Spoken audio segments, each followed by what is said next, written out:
the right price. Carl Tyler Chevrolet has great lease specials all month long, like this 2019 Trax leasing now for $299 per month, or 2019 Silverado half-ton custom leasing as low as $338 per month. Carl Tyler Chevrolet. Find new roads.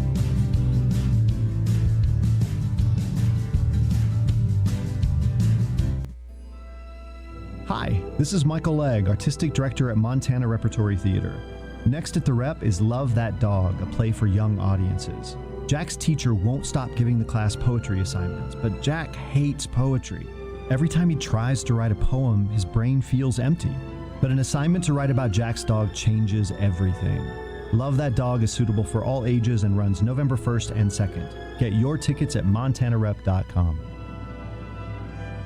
Help protect our community from prescription drug misuse, abuse, and overdose on National Prescription Drug Take-Back Day. This Saturday, you can turn in your unused or expired medications at the Grizz game. Just look for the DEA booth at the parking lot near the entrance of the stadium. If you can't make it to the game, go to MissoulaCounty.us for a list of Dropbox locations in Missoula. This event is brought to you by Curry Health Center, Save Kids Missoula at Foundation for Community Health, and the Prescription Drug Task Force, a coalition of Missoula City County Health Department. It's time for the second annual Flippin' Fun Glow Run, a fundraiser for the Ravalli County Gymnastics Booster Club. Don your neon and lace up those running shoes for a glowing 5K and Kids Mile Fun Run at the Corvallis High School on Friday, November 1st. The run starts at dusk and the course is lit with glow sticks.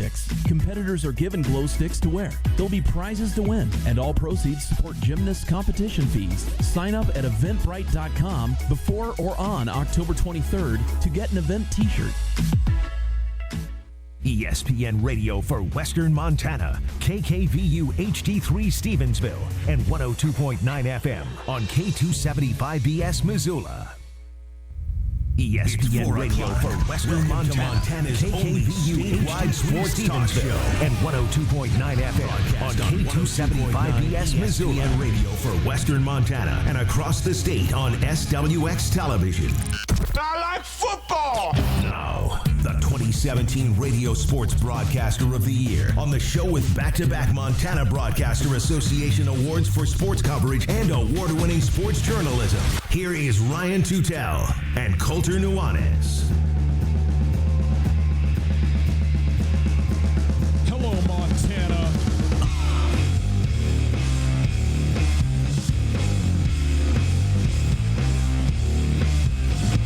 The Grizzlies moving on to Eastern Washington.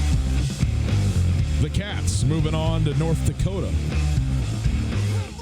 A little bit of NFL. Game 1 of the World Series and night 1 in the NBA. Good gracious, it's all happening on a Monday? Nope, a Tuesday afternoon. It is Tutel Nuanez. You walk in, I don't even know what the dang day is. You know what I mean, Colter? I struggle over here. Well, I'm walking in the studio a minute late because I couldn't find my shoes. And you're eating food. But like they're here. all the you couldn't find your shoes. Yeah, I took them off. How casual. It's Tutel Nuanez, 102.9 ESPN Radio. We are broadcasting live from the Kurtz Polaris studios. Kurtz Polaris at 2904 West Broadway in Missoula, Highway 83 in Sealy, online at kurtzpolaris.com. You can find us on the World Wide Web as well, 1029ESPN.com. There you can listen live on the Listen Live tab. It's called a stream. It's brought to us by Opportunity Bank. Your local bank, your opportunity. If you'd like to call 329-1899, the phone number. 329-1899, the phone number. All guests join us via the Rangich Brothers RV phone line. In the show today, plenty of stuff to get to. Montana versus Eastern Washington. We'll hear some comments from Grizz head coach Bobby Hauck. Montana State versus North Dakota. We may hear some comments from Montana State head coach Jeff Choate. We'll see what we're able to get to. We also got some NFL stuff that we got to get done. We're going to go over the weekend that was in the prep football world and the new standings in the media poll for at the high school level across the state. We will, of course, get you set up for game number 1 of the World Series, the Washington Nationals in Houston to take on the Astros. Can't wait for this game. I mean, Max Scherzer and Garrett Cole, yes, please, very much. We'll do all that. At the top of the hour, also want to remind you, Todd Miller going to join us. He's a beat writer for following North Dakota. Obviously, the Fighting Hawks, the opponent of Montana State, not in the Big Sky Conference, but playing a Big Sky Conference schedule. So Todd Miller going to join us at the top of the hour, go through all of that. So plenty to get to today, and if we can, maybe even some NBA stuff, because it is day one of the NBA season. You got to be thrilled to death about it, Coulter. Am I right? Well, that's all I wanted to talk about today. I know. You want to do 2 hours. I've already gotten 2 texts from 2 people who I guarantee you could probably predict who. Are you guys talking about the Lakers today, they said? Yeah. I know who's on the other end of those text messages. Want to also remind you today is day 2 of 2 different giveaways. First of all, day 2 of the word of the day to win a kegerator and a keg. A kegerator from Fred's Appliance and a keg of beer from Great Burn Brewery. Doing the word of the day for the next couple of weeks. And so we'll give you that word of the day to text in when it comes. And you can, a new day, another opportunity to enter to win the thing. It's just that simple. So that's great. And we also have a pair of tickets to the Montana Eastern Washington football game, a traditional rivalry game and a huge game for both of these teams this Saturday at Washington Grizzly Stadium. So Eastern Washington, Montana, we got tickets for you. We will register 3 more of you today during the show as well. So there you go. It's a show outlook. It is brought to us by MissoulaGutterCleaning.com, the safest, fastest, most fun, most insured company out there. Visit MissoulaGutterCleaning.com for an estimate. Coulter, Montana, we went through yesterday at length the dismantling that they suffered at the hands of Sacramento State. Obviously, coming out of that game, Dalton Snead's injury, a significant factor. And again, he is not practicing today. He did not practice yesterday. Thursday, Friday, kind of see how it is. Bobby Hauck said 2 things. He said he thinks it's doubtful that Dalton Snead will be playing on Saturday versus EWU. He also said, however, he's not a guy who needs a lot of reps to be ready to go. So if he's physically able to be out there, seems like probably he's the guy that will be out there for Montana. We'll see. I for one, am sort of operating under the presumption, the working assumption that Cam Humphrey is going to be the starting quarterback for Montana come Saturday at noon. Really? Yes. I thought yesterday that the reason that Bobby Hauck said that anything about Dalton Snead was to ensure that Eastern Washington prepared for 2 quarterbacks. I agree that I think Cam Humphrey will play, but I also wouldn't be surprised if Dalton Snead did. I mean, getting Eastern to prepare for 2 quarterbacks and actually playing 2 quarterbacks are 2 different things. I mean, there's no reason that you have to do it. Here's what I'm not saying they're going to play 2 quarterbacks. I'm just saying they want Eastern to prepare for 2 quarterbacks. Okay. This is what coaches do. Okay, but I still think that Cam Humphrey is going to start on Saturday. Like, he's going to be the guy, and I think agree. Dalton Snead is not going to play. I agree, but I'm just saying that it's not. It will not surprise me one bit if Dalton Snead does play. Okay, I mean he might. I'll tell you this: if Dalton Snead can't play, he will play. No doubt. I think that Dalton Snead will check himself into the game. Yeah, no doubt. If he is in his pads, he will play. But I don't think he will. That's all I'm saying. It's just one man's opinion, okay? I don't think he's going to be out there. Did you find it interesting that Bobby talked about it? No. Because, first of all, he still didn't talk about the injury. He hasn't addressed anything. But he hasn't addressed even so many coaches now. It's so funny because when Hauck was here the first time around, he used to give these like extensive injury reports. But that was before... It was a different day and age, right? A whole bunch of HIPAA stuff came down the pipeline, and I think actually the coaches were... So now, I don't really know what the complete specifics of it is, but players are given a release form, basically, that says if people, like head coaches, can talk about their injuries or not. And I remember at the end of the Rob Ash years, he would always say, I'm not sure if that guy signed his waiver or not, so I can't talk about it. And then it just became policy as a CYA operation. Just we're not going to talk about injuries, not because we're so worried about the other team having some special information, but because as a matter of regulations, because it's an issue related to health, it's all, right, doctor client, right, privilege and all of that. So when Bobby Hauck during fall camp says, we don't do injuries here. If you ask me again, we're done. You guys can't come to practice anymore. But then he gets up and talks about Dalton Snead. Obviously, most visible player on the team. He's the quarterback. He's a senior. He's a captain. Everybody saw him go down. Everybody saw him on TV, on the sidelines, on crutches. So I get all that. I just thought it was interesting. I think that there's more gamesmanship to him talking about it directly than we're letting on. But he's also hurt. That's a fact. I mean, I don't know. I'm just not reading into it that much. First of all, he didn't talk about the injury. He didn't talk about it at all. He simply talked about availability. Right, but there's no simply about it. He's never done that. He's not done that one time since he's been back. No, he hasn't had a quarterback go down. That's a good point. And if he wouldn't, he first of all, the reason I think that he said it was specifically so that there would not be questions about it, because he said, to preface that, this is my one statement about the quarterback. But then he talked about it 2 other times. No, he didn't. He was asked about Cam Humphrey. When then he interjected a thing about Dalton Snead again to reemphasize that he's doubtful he would play, but we'll see. Okay.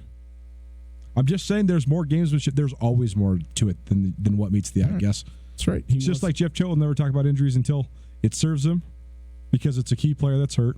Or he can talk about Troy Anderson being tougher than Dalton Snead, like he did. He could do whatever, but I mean, I don't understand the point. So what? There's no point. I'm just asking you what your thought was. I hate conversations with no points. The point is that Dalton Snead's not, in my mind, out for this game. I think he's doubtful, but I don't think that means he's out. And I'm saying that... Well, doubtful doesn't mean he's out. Out means he's out. Right, but I don't... I'm just saying there. I just think that there's a chance that he's going to play. Okay, carry on next. Eastern Washington, 3-4 on the season. They're coming off a bye. Eric Berrier, 7th in passing yards in the FCS. They lost to Sacramento State 3 weeks ago, 48-27. Much the same type and breadth of loss that Montana suffered to the same team this past week. Last time they faced off, Eastern Washington in Missoula in September of 2017. You might remember this game. The Grizz, huge lead, surprise lead. They were underdogs big time in this football game against Eastern Washington, and were up big at halftime. And then Eastern Washington came out, score, stop, score, turnover score, if I remember correctly, and just boat raced Montana in the second half. It ended up being a competitive game. Ultimately, 48-41 the final, but Eastern Washington did win that game. 42 points in the second half to come back from a 24-6 deficit at halftime for the Eagles. And that was the last time these two teams played. I'm very happy that they're playing again. How many rivals can you possibly have? But it just is crazy to me that Montana would not be playing Idaho, Eastern Washington, and Montana State every year. Now, they are playing of course they're playing Montana State every year, and Idaho was assigned to Montana as its secondary rival, so at least for the foreseeable future, that game will be played every year as it should be. Eastern Washington should just be a standing date. It should just be a standing date with Montana, period. And so, I understand with 13 teams, you can't just assign half of the league's schedule away every single year to, for one team, but It seems crazy to me, but I'm glad that this game is being played. I can't wait for this thing. Colter, you and I are going to be down live on location doing the pregame show at 10:30 a.m. We'll be on the air on Saturday morning. Jason to the Walking Bridge, come by, say hi, and hang out with us for a little while on Saturday morning as well. Let's hear from Bobby Hauck. He had some things to say about this football game. In fact, most of what he said on Monday was in relation to it. Here is Bobby Hauck talking about Eastern Washington. We'll get to this in just a moment. But Bobby Hauck, covering the Monday press conference, looking forward into the glass at Eastern Washington. And, when he's a guy who hasn't even played Eastern Washington yet since he's been back, when he looks at this team, Colter, what do you think that he sees in general? Because he's very complimentary of Aaron Best. Now, it's the standard now. Coaches always got to say how great the other team is coached, whether or not they actually think it or not or whatever. But he did go out of his way to say, hey, I like Aaron Best personally. And we'll hear that. I like it when offensive linemen become head coaches because they instill an element of toughness and all that. But this is a huge game for Montana coming off of what just happened against Sacramento State. For sure. And without Eastern Washington has certainly struggled more than people had expected this year, but also, much like UC Davis, does that mean they're bad? Well, no. And we don't know what kind of team, really, to me, Eastern Washington's bringing into Washington Grizzlies Saturday. Well, they've struggled. I think that sometimes a loss can stain your actual season. When you look at Eastern Washington at 3-4, I think that's definitely down from where people expected maybe for a team that went to the national championship a year ago. But one loss is to Washington. So Eastern Washington is 2-3 against FCS competition. One of those losses is to Jacksonville State, who then I know turned around and lost 2 weeks later. so it diminished the loss. But Jacksonville State has quietly risen again. I had Jacksonville State at number 15 in my poll this week. Jacksonville State, they lost to Southeast Missouri State, but Jacksonville State's still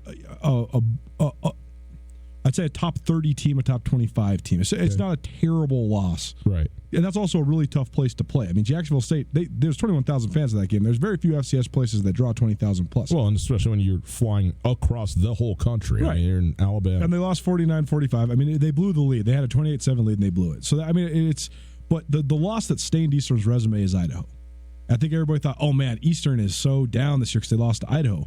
Well, like I said on the FCS Speculators podcast earlier today, Idaho at home and Idaho on the road is a completely different animal. Idaho at home is 3-1, including waxing Idaho State last week, including their one losses to Weber State, but they only lost by 6.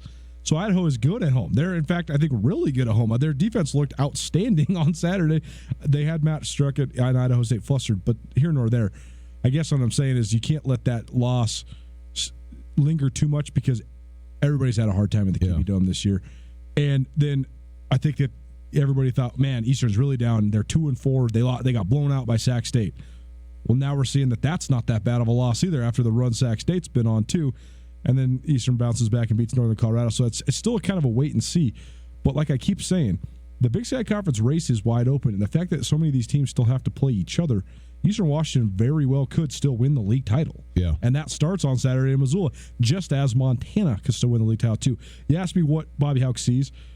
Eastern lost 28 seniors from a year ago, but they still have one of, if not the most dynamic player at quarterback in the conference, maybe the country, in Eric Berrier. I thought the last 6 games of Eric Berrier's sophomore season was as good as it gets for a run-pass option quarterback who can also run the ball himself. I thought he was the most dangerous weapon in the country last year down the stretch. I voted him as my Big Sky Player of the Year, even with the reigning Player of the Year and Jake Mayer coming back at UC Davis. Antoine Custer, one of the most electric running backs in the league. He's had to split carries with Sam McPherson and Tamarick Pierce and a whole bunch of other guys. Now he's the go-to dude, and he's proven it. I mean, I think he's second in the league in rushing. He's got over 500 yards, almost 600 yards, and 6 touchdowns. They're skill players, not the same name brand guys. They don't have a Simba Webster or a Cooper Kupp or a Kendrick Bourne, but Dre Dorton and Andrew Boston have both emerged as pretty darn good players. And the offensive line is actually the place where they didn't lose anybody. They only had one starter graduate from a year ago. So that's actually one of the most veteran units in the league. And that's actually probably the most underrated part about Eastern Washington and long has been, is their offensive lines. That's why they've been able to have 6 different quarterbacks become Big Sky Conference MVPs, because the guys stay cleaner than anybody in the league because they got the best pass blocking offensive line in the country most years. So I think that even though Eastern did lose quite a few dudes, and then to accentuate the graduation of all those guys, you have DeHonta Hayes, who's your best player, your best defensive player probably, get shot in the offseason right around the Big Sky kickoff. Yeah. He's still getting back to 100% from that, but he's still their leading tackler. Keith Moore, your best defensive lineman, gets shot in that same incident, so he's still coming back from that. He's now playing. Those guys plus Dylan Ledbetter and Jim Townsend, that's a pretty good defensive front. But then their best playmaker on defense, Chris Ojo, got hurt earlier this year. And he's now, I don't know his stats. We're going to talk to Ryan Collingwood from the Spokesman Review later on this week. Get a little bit more of an injury update from him. The reporters usually have more injury news than the coaches do that they're willing to share. But I think what Coach Hauck sees is still a team that has quite a bit of talent, especially at the skill positions, especially on the offensive line. Here's Bobby Hauck himself talking about Eastern Washington this week. Big game this weekend against Eastern. It's a traditional matchup that people here have paid attention to, and it's a game of import here, and it's been that way for a long time. So we need to get back to work and get ready for them. They have a really good football team. Obviously, we all are aware that they played in the national championship game a year ago. Their offense is very skilled. It starts with the quarterback. Berrier's a dynamic, special guy with the ball in his hands. I think they have really good skill. Always have good offensive linemen, including this year, and they're just tough to stop. They have a chance to get away from people as they have at times this year. And then their defense, they're solid and sound. They do a lot of good things. I mean, we kind of expect a bunch of line games and movement out of them. They do some really good things. The safety Hayes, Ledbetter, Brennerbog are the guys that really pop off the film to me. So they've got good players. They're well coached. Be a tough game. He meant Sendelbach. Jack Sendelbach is the linebacker he's talking about, but I know who he's talking about. Number 8, he's a good player. Speaking of being well coached, here's what Bobby Hauck had to say about his counterpart in this game, Aaron Best. Yeah, Aaron does a great job. Coach Best he's a good guy. He's a guy I enjoy personally. I like when offensive line coaches or head coaches, they tend to be tough-minded with their football team, which you can see in Eastern. And then, obviously they had a really fine year last year in terms of running all the way to the national championship game. So there you go. Bobby, you got a couple more things from him here in a moment, but go ahead, Colton. One tidbit that I think is interesting is Eastern Washington has such a defensive identity, pass-heavy identity because of Bo Baldwin, because of all the great receivers that have come through there, because of the great quarterbacks. Well, actually, Mike Kramer, Paul Wolf, Aaron Best are all offensive linemen who were offensive line coaches who then became the head coach at Eastern Washington, and they've been able to cultivate this whole identity. The back half of Paul Wolf's time, because he hired Bo Baldwin as the offensive coordinator, and the reputation and the identity of Eastern Washington is Bo Baldwin's by and large until it's not anymore. I think we're getting to that point where it's now becoming more Aaron Best's. But it is interesting that part of the story has sort of gone by the wayside. The most NFL guys from Eastern Washington have been the offensive linemen. The most productive players, the all-league guys, the all-American guys, have actually more often than not been offensive linemen, and that's led to the proliferation of the rest of the offense. One guy who I think fans should be excited to be able to watch on Saturday is Eric Barriere. He is as electric as it gets. If you haven't seen him, you're in for a treat. The way that he has played, he has not been as good this season as he was at the end of last season, but what he's capable of and some of the wow moments that he offers you, second to none. Ask Bobby Hauck about this on Monday as well. Eric Barriere, one of the more athletic quarterbacks in the league. What challenge does he present, particularly in the run game? Yeah, I would say he's the most athletic quarterback in the league. He has make-you-miss ability. He's got the ability to keep plays alive for a long time. He's a dynamic guy with the ball in his hands, so he's kind of scary. Well, we watched him go 96 yards against Sac State. Just pulled it down and went. There's a number of running quarterbacks in the Big Sky Conference that are tremendously talented. Dalton Snead, obviously. Kevin Thompson, certainly. But Eric Barriere is the one guy who is a true home run hitter as a quarterback with his legs. Totally. He can get out and, as Coach Hauck said, go. It's just see you later. Whereas, we've seen Dalton Snead go for 30, 40, 50 yards. We've seen him run, 60-yard touchdowns even when the play call has been right. And he's a phenomenal runner of the football and a tough runner of the football and, is plenty fast from the position standpoint. But it's not like Eric Barriere. If Eric Barriere has light, if he sees space, it's going to hurt the defense big time. And it could even be 6 in the blink of an eye when he has that spot. So that's the one thing. It's kind of the next level, I guess, when you talk about the athleticism, the speed of him running the football. Is he as good a thrower of the football? I mean, he's still pretty good thrower of the football. Don't underrate that part of his game. I think that he's one of the best throwers of the football in the league and in the country as well. Okay, so it'll be certainly fun to watch when you can run. I'm working on a story right now that I'm going to come out in the next week or two about the influence of the run-pass option principles and the actual details of that. Why is it so hard on defenses?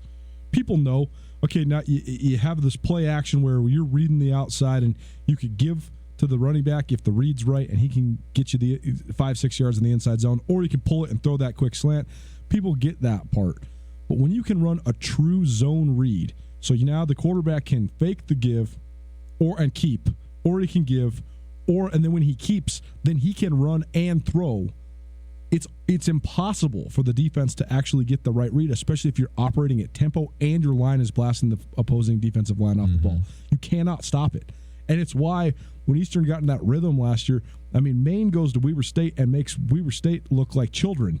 And Weber State is one of the biggest, meanest, toughest teams in the country, let alone the Big Sky Conference. And then Maine comes to Eastern Washington, and Eric Berrier scores 50 on them in the first 2.5 quarters because they were rolling so much. It puts so much pressure on the defense. And I think Dalton Snead is a quarterback who can run. Kevin Thompson's a quarterback who can run. Berrier is a running quarterback. I think, and he does not have the rushing production that he has had. And I don't know why that is. I don't know if it's scheme. People are spying him. If he's just reluctant to run. They do have a new offensive coordinator, so it might be a fold in the offense. The play calling might not be on par. I'm not sure. But make no mistake, Coach Houck is correct. He's not just hyping this. It's not hyperbole. Eric Berrier is the best athlete playing quarterback in the Big Sky Conference. I thought your question about this being a rivalry was a great one. Here it is with Coach Houck. Eastern Washington always talks about how they treat this as a rivalry game. Do you guys feel the same way? And if so, what do you think of just the rivalry that's developed between these two programs? Oh, I think everybody treats us like a rivalry game. Historically, that's my take on it. I mean, we watched the post-game celebration last weekend down in Sacramento. That was looked like the Super Bowl. If they had a roof, they'd had confetti coming out of it. But this is always a big game, mostly because both teams are generally pretty competitive. Bobby Houck is a master of this. It is always and only about us. 100% of the time, no ifs, ands, or buts. We have no real rivals. We have a couple rivalries that we're in, but no real rivals. And everybody that plays us, it's a rivalry game for them. Look at what happened in the one game that we happened to slip up in. You'd have thought they won the Super Bowl. I mean, it's amazing.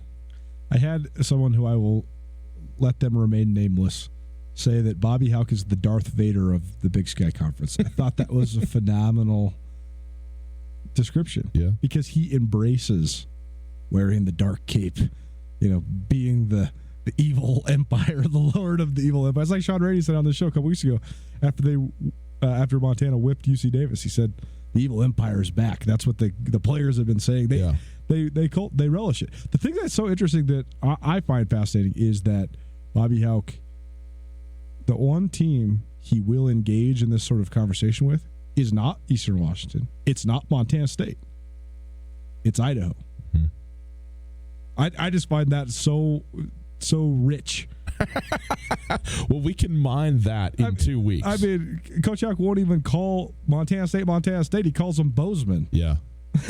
Or the neighbors. Whereas, like last year, he said, make no mistake, Idaho is our rival. We are excited for a rivalry game in Moscow. Yeah. Okay. Well, plenty to get through there. We got a lot of week to work through on that. Again, we got tickets for you to the Grizzly Eastern Washington football game. We're going to register 3 more of you again today. Again, we got the kegerator giveaway as well, so we'll get to all that stuff. One thing we did not get to yesterday, though, for the most part, was the NFL. We obviously talked to Greg Bell about the Seattle Seahawks, but there's a bunch of stuff going on and a bunch of trades happening here before the deadline, including former Denver's wide receiver Emmanuel Sanders heading to the San Francisco 49ers. So we'll get through some of that stuff and some of the games from the weekend right after this. Hey, you need your gutters clean? Well, of course you do, because the water needs to come off your roof and go somewhere other than the foundation of your home, ruining it, okay? But you know what? It's a hard job. It's not a fun job. That's why you go to MissoulaGutterCleaning.com. It's messy, muddy, wet. It's cold. And it can potentially be dangerous. You slip, you fall, no good. Okay? No good at all. You got to get yourself online, MissoulaGutterCleaning.com. Get an estimate right now. They can also clean your windows and gutters, or your windows as well as your gutters when they come over to the place. Okay? Just let them know what you want them to do. They're going to do it all. They're insured. They're fun. And when the work is done, you're going to get a $20 gift card from them. How about that? Giving you a present for doing your work for you? Call that a win-win. They give you a gift card to your favorite brewery or coffee shop. Just like that. Online, MissoulaGutterCleaning.com. Go there now. Get your gutters clean. Get your weekend back. Get your life back. Don't worry about this mess. MissoulaGutterCleaning.com. We combine quality ingredients with home-style recipes to create the Montana Club's fall comfort food menu. Savor our tender boneless beef short rib or caramelized brandy apple pork shank. Dig into our classic savory chicken pot pie or fall for our zesty skillet lasagna. Top things off with our creamy pumpkin skillet a la mode. Scratch-made comfort food that's as real as it gets. Served 11:30 to close at the Montana Club on Brooks and North Reserve, Missoula.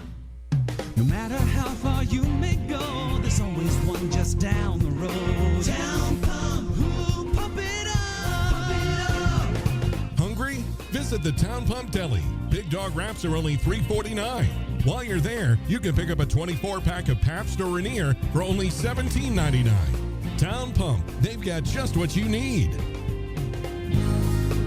Town Pump, right down the road, pump it up, oh yeah. This is Mike Nugent with Berkshire Hathaway Home Services. Berkshire Hathaway provides Western Montana with full-time real estate professionals for you whenever you need us. Our reputation as the state's most knowledgeable and available real estate group has helped build unmatched trust in the Garden City and statewide. If you have been thinking of making a real estate move in the short or long term, give me a call. No pressure, no expectations. Just professional opinions and service at whatever pace you are comfortable with. Give me, Mike Nugent, a call today, 531-1802. And remember, every question is good to ask. Hey, it's Coulter, and I'm here with Catherine from The Advocates. If you've been in a car accident or need help dealing with the insurance companies, you should give The Advocates a call. They can tell you if you have a case right over the phone. That's right. It doesn't cost anything to call, and we'd be happy to talk to you and assess your situation. You don't want to have to deal with contacting the insurance companies and setting up a claim. We can do that for you. We take the hassle out of the process, so you can just focus on getting better. There you go, folks. If you've been injured in an accident, give The Advocates a call, 406-640-4444, or online at montanaadvocates.com. You deserve The Advocates. ESPN Missoula Sports Center. Good afternoon. Ryan Tutel, Colter Nuanez. Here's some sports news for you. 4 Big Sky Conference teams remain in the top 10 in the most recent Stats FCS Top 25 poll, including red-hot Sacramento State. Sac State defeated its third straight ranked FCS opponent, this time dismantling number 5 Montana 49-22 behind quarterback Kevin Thompson's 419 yards of total offense and 6 touchdowns. That individual performance earned Thompson the Co-Big Sky Weekly Offensive Player Award for a second straight week and the Stats FCS National Player of the Week honors as well. It helped Sac State jump from number 15 to number 7. Behind a league season high 328 rushing yards and 4 touchdowns from sophomore Josh Davis, Weber State posted a 51-28 win over Northern Arizona to hold on to number 4 in the poll.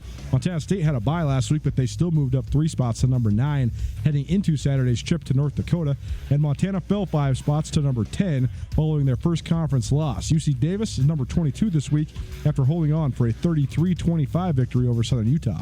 And finally, Montana head coach Bobby Hauck reiterated that Grizz senior quarterback Dalton Snead is doubtful to play in UM's rivalry showdown against Eastern Washington Saturday. Snead is one of the leading candidates for Big Sky Offensive Player of the Year. He suffered a lower leg injury against Sacramento State Saturday.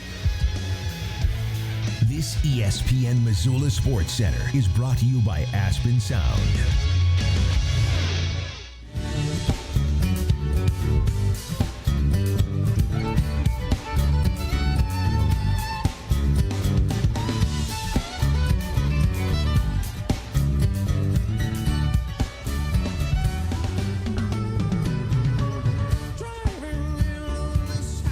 The NFL.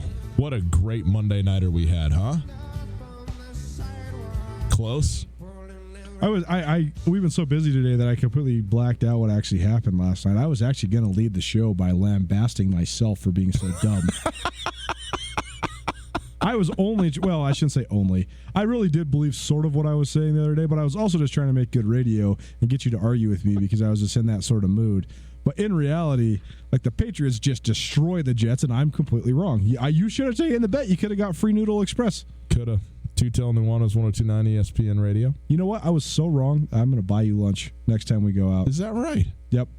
Because you should have taken the bet, and you would have won easily. Book it. You want to go to Pearl or Scotty's Table? We are free advertising for everybody. We're broadcasting live from Kurtz Polaris Studios. Kurtz Polaris at 2904 West Broadway in Missoula. Highway 83 in Sealy, online at kurtzpolaris.com. I don't know. I don't know, and I don't really care if it's good. I'm sure it is. I just want you to spend the most money possible on me. That's my goal. Okay. Take you to who? We'll stop. Twice. Coulter, the Packers were dominant over the Oakland Raiders, 42-24. Aaron Rodgers, 25 of 31, only completed 25 passes. Still went for 429 and 5. Also had a rushing TD. 350 now career passing touchdowns in the 12 years that he's been a starter in the league, something like that. In his career, 350 hits that benchmark. Minnesota Vikings, a hard-fought game against Detroit. Again, Detroit's better than you think, but they're just not good enough to win close games against good teams. It's sort of one of those disappointing ironies for Lions fans. It's like it's nice to be not awful, but you're still not good enough to matter.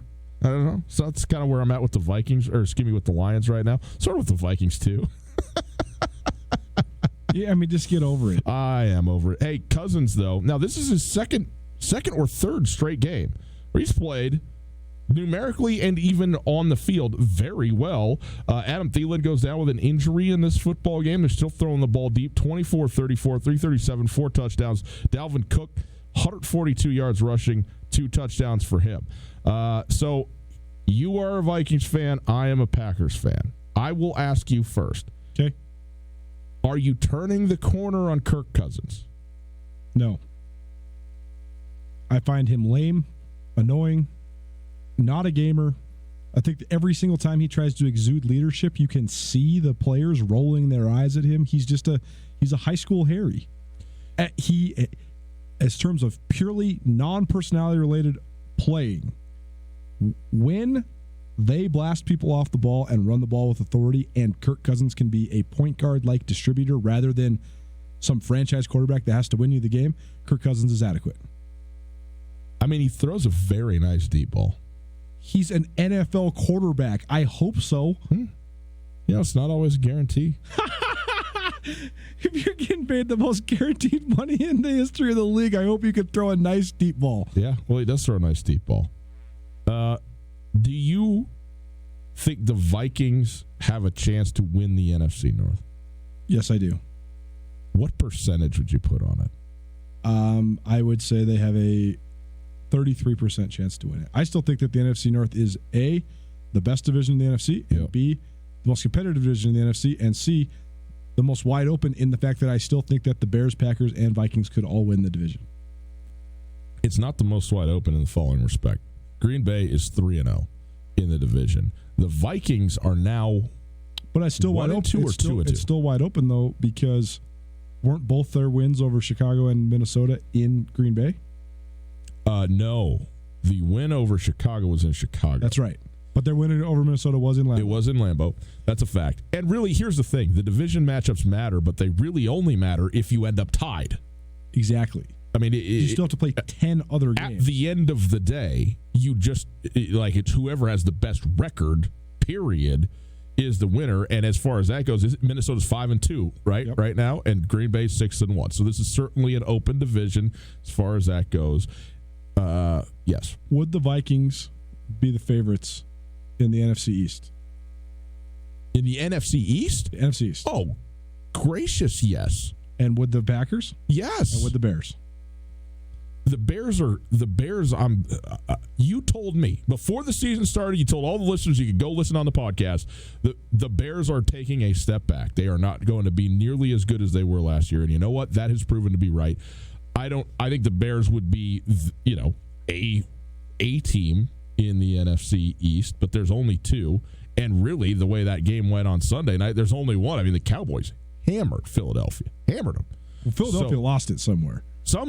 Well, here's the thing. This is another point. This is a tangent, but I want to say it because we've been talking about offensive line play all year, and I think it's something that needs to be re-emphasized to the general NFL watching public.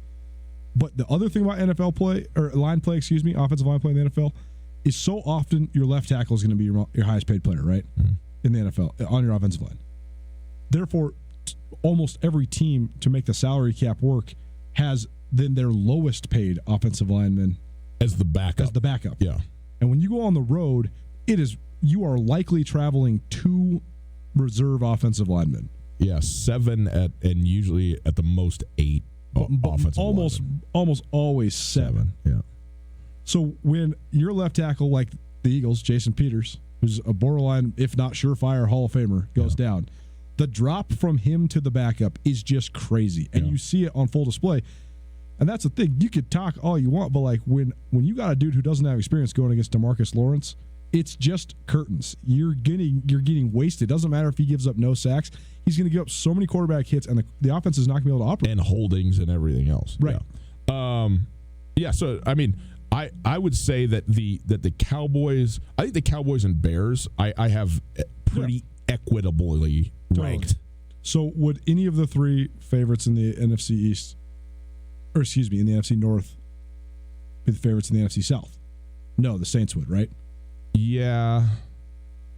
I mean, I think the best teams in the NFC right now are the Saints. You have to say San Francisco at this point. Yep. But wouldn't you take the Packers, the Vikings over the Niners? I would.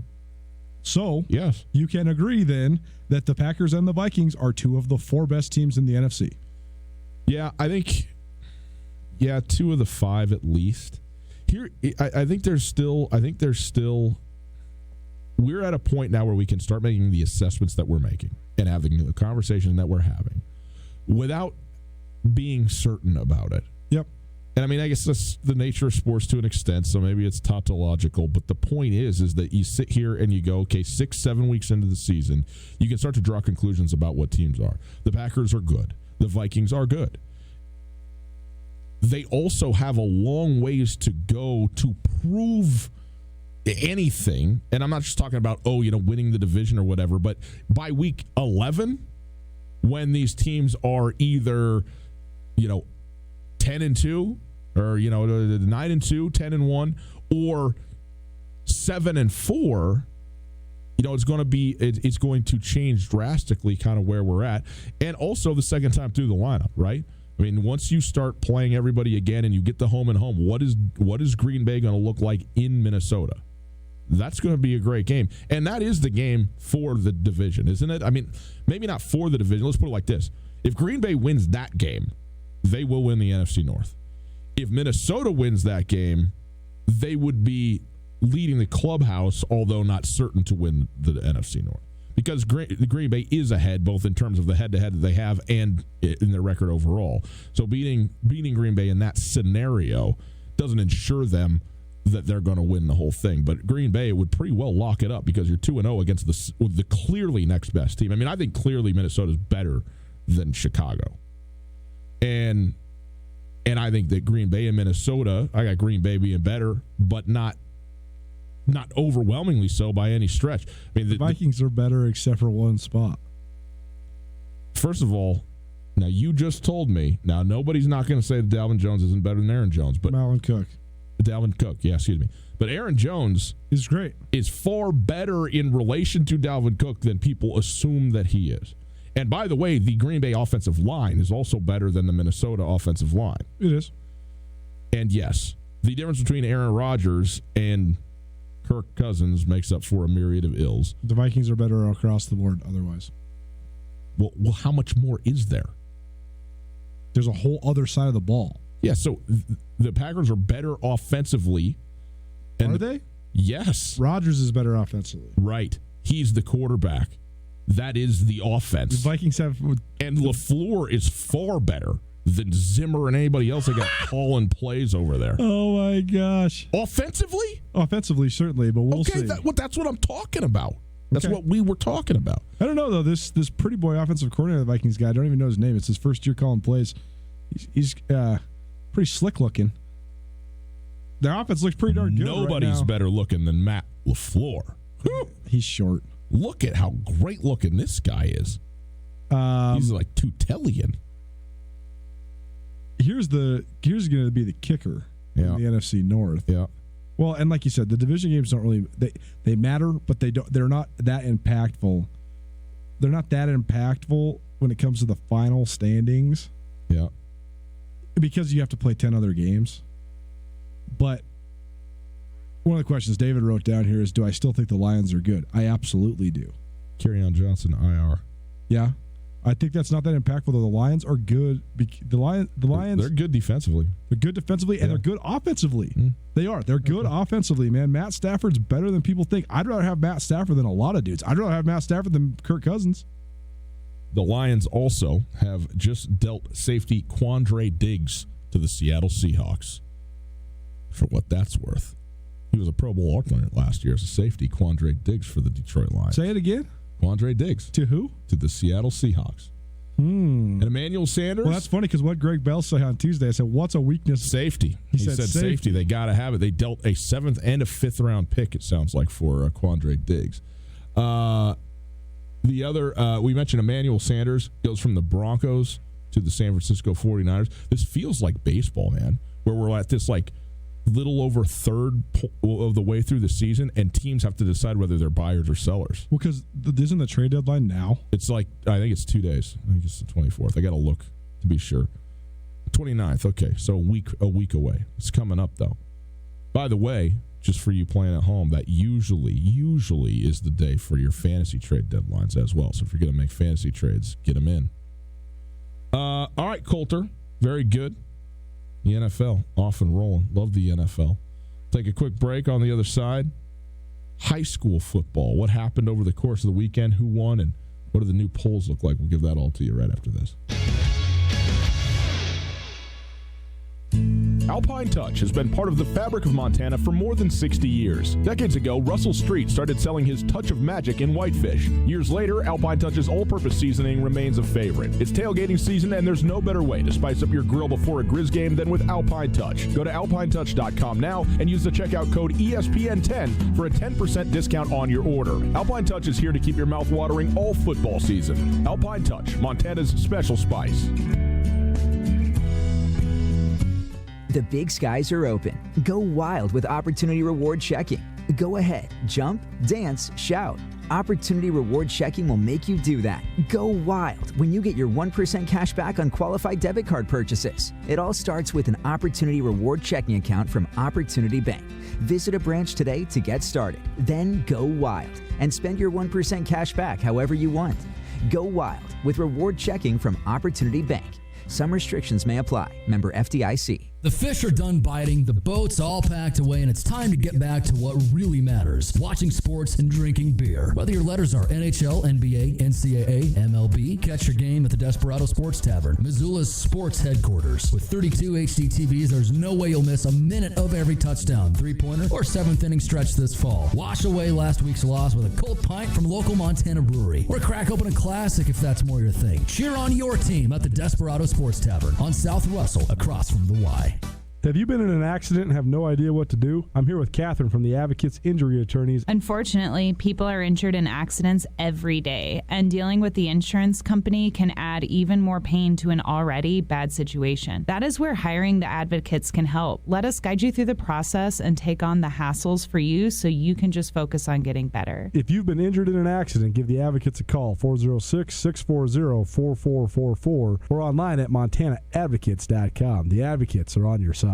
Are you interested in putting solar panels on your roof? Do you want the latest on Montana's renewable energy policies? The Montana Renewable Energy Association is a leading voice for renewable energy education and advocacy in Montana. From community-based clean energy events to advocating at the Montana legislature, they work to ensure Montana's future is powered by the sun, wind, and earth. Find out more about MREA and join as a member by visiting montanarenewables.org or calling 406-214-9405. Tell Us Something is calling for you to pitch your true story on the theme of Tipping Point. 8 storytellers will be selected to share their true personal story from memory on the theme of Tipping Point. And each storyteller is paid a stipend for sharing their story. The live event is happening December 10th with a pitch deadline November 18th. Call 406-203-4683 to pitch your story. Members from our deaf community are welcome to pitch a story online at tellussomething.org/tellastory. Tutel and Nuanez on 102.9 ESPN Radio for Missoula. Snap back to reality. Oh, there goes gravity. Oh, there goes gravity. Choke. He's so mad, but he won't give up. That is, he know he won't have it. He knows his whole back to these ropes. It don't matter. He's dope. You want to go to the Grizz game? He's so stagnant. He knows. Get against Eastern Washington Saturday. Wait 90 seconds. It's Tutel Nuanez, 102.9 ESPN Radio, SWX Montana Television. Great to be with you on a Tuesday afternoon. Hope you're having a wonderful day. We are broadcasting live from the Kurtz Polaris studios. Kurtz Polaris at 2904 West Broadway in Missoula, Highway 83 in Sealy. Online at kurtzpolaris.com. If you would like to check us out on the social meds, we're all over it. At Gus Tutel, at 102.9 ESPN, at Skyline Sports on Twitter, at Skyline Sports MT on Twitter. Also, news station Instagram, at 102.9 ESPN. Go check it out there. It's very, very good, very handy, very fun, and visually engaging for you. All right, Coulter. We got a pair of tickets to the Grizzly Eastern Washington football game. We're registering 3 people a day yesterday, today, and tomorrow, okay? You want to go to the game, you haven't registered yet, be one of the first 3 callers right now to 329-1899, 329-1899. Call in. We got tickets for you to what is a rivalry game. The Grizz and the Eagles on Saturday at Washington Grizzly Stadium. Going to be a lot of fun. Looking forward to this. Looking forward to being back in the saddle on ESPN College Game Day, the pregame show, and the tailgate party down adjacent to the Walking Bridge. Pizzas, drinks, soft drinks, swag, everything, man, down there. Mini footballs, got it all. So come on down, hang out with us at that. And, hey, maybe even win tickets right now. 329-1899. First 3 callers going. Coulter, it's time for our Prep Extra segment. It's brought to us by Farmers State Bank, your Montana bank since 1907. And the Montana State media poll for the prep, at the prep level, and some of the results and things that went on this weekend. We like to do this every week. Take a look at the week that was. The big news out of last week's poll, Butte had finally edged out Billings West for that number 1 slot in Double-A, even though they're both undefeated. Butte has just been going so hot. They do have one additional win because Billings had a bye, which Butte had not have. Where are we at this week in the poll, Coulter? Butte number 1 again in Double-A. Double-A starting to even itself up a little bit. Yeah, Sentinel clinched a playoff spot last week, so they're number 3. Billings West still undefeated, 7-0. So they're number 2. Bozeman has been rock solid after the loss to Big Sky in week 2. So the Hawks are at number 4. And Helena Capital last week barely edged out Missoula Hellgate. It was actually impressive showing by Hellgate because I thought that Hellgate was one of the few teams that sat sort of in that middle tier. We kind of had this clear-cut top 5, and then Helena Capital being one of those top 5, and then Helena High, Hellgate, maybe Big Sky, maybe Billings Senior were kind of in that muddy area. They can beat the not so good teams. They can compete with the upper tier teams, but Hellgate only lost that game by 5, which loss is a loss, but Hellgate is in the mix. I think that they're going to be a team that no one wants to play when it comes to the crossover part of the playoffs. No doubt about it. In Class A, there's 5 teams that have also clinched the playoff spot, and not surprisingly, they're the top 5 teams in the state. Hamilton, Frenchtown, Dillon, Libby, and Whitefish. And already, man, I mean, the Class A playoffs are setting up to be just epic this year. Yeah, and there's another one in the mix, too. Miles City's been undefeated. They've been the best team from the East in Class A. And out this way, we're 10 years away from the eastern part of the state, so a lot of times the news from all the way out there doesn't get here as quickly. But in the Treasure State media poll this week, Hamilton number 1, Miles City number 2, Frenchtown 3, Dillon 4, Laurel 5. So Class A definitely competitive as well. In Class B, Fairfield was unanimous for the whole first half of the season, but Eureka has gotten a couple number 1 votes the last couple weeks. Fairfield's still number 1, Eureka 2. Manhattan's solid at number 3. Red Lions number 4. They are 7-0 as well. All 4 of those teams 7-0 undefeated.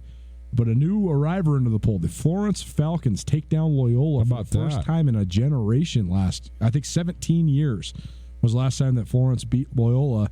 And the Falcons 5-2, number 5 in this week's poll. Also, probably a cause for concern for Loyola now because they had been riding the narrative of, okay, hey, we have more losses than any team in the top 5, but we also have played almost all the teams in the top 5. They played Fairfield. They'd played Eureka. They'd played Manhattan.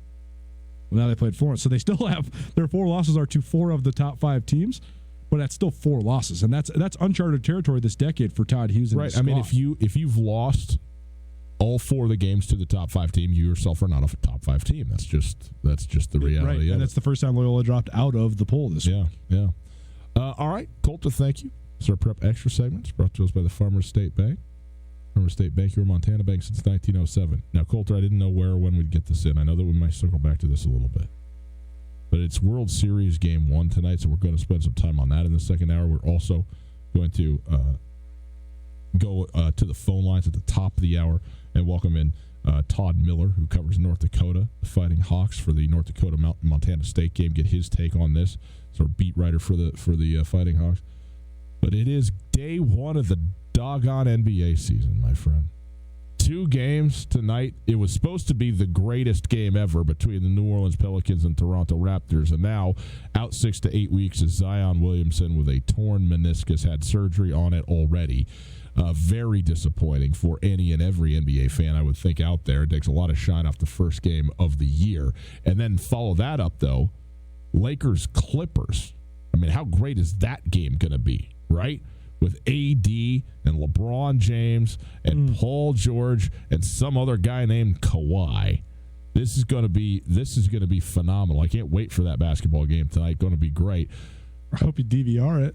Of course, I'm going to DVR so you can see that it is in fact possible for LeBron James to be even more ferocious and even more in shape, as I've been saying all season. It isn't.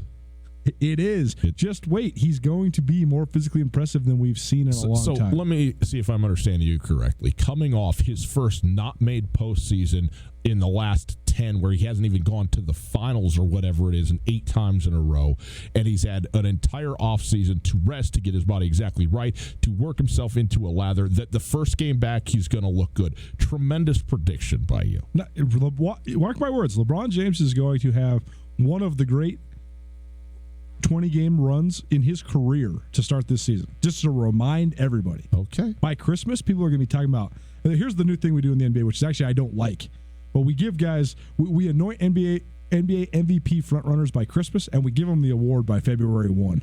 And by everything after the All-Star break is almost irrelevant, and that part is annoying.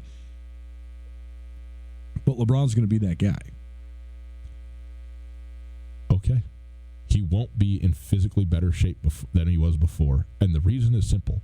It's not possible. Okay? It's not possible. You're tripping. That's it. Okay. Very good. Enjoy those games. They're on TNT television. New Orleans, Toronto, 6 o'clock. LA Lakers, LA Clippers, 8:30. Again, DVR those games. Don't watch them live. Watch the World Series. Also, I remind everybody, too, it's the Crimson Silver scrimmages tonight.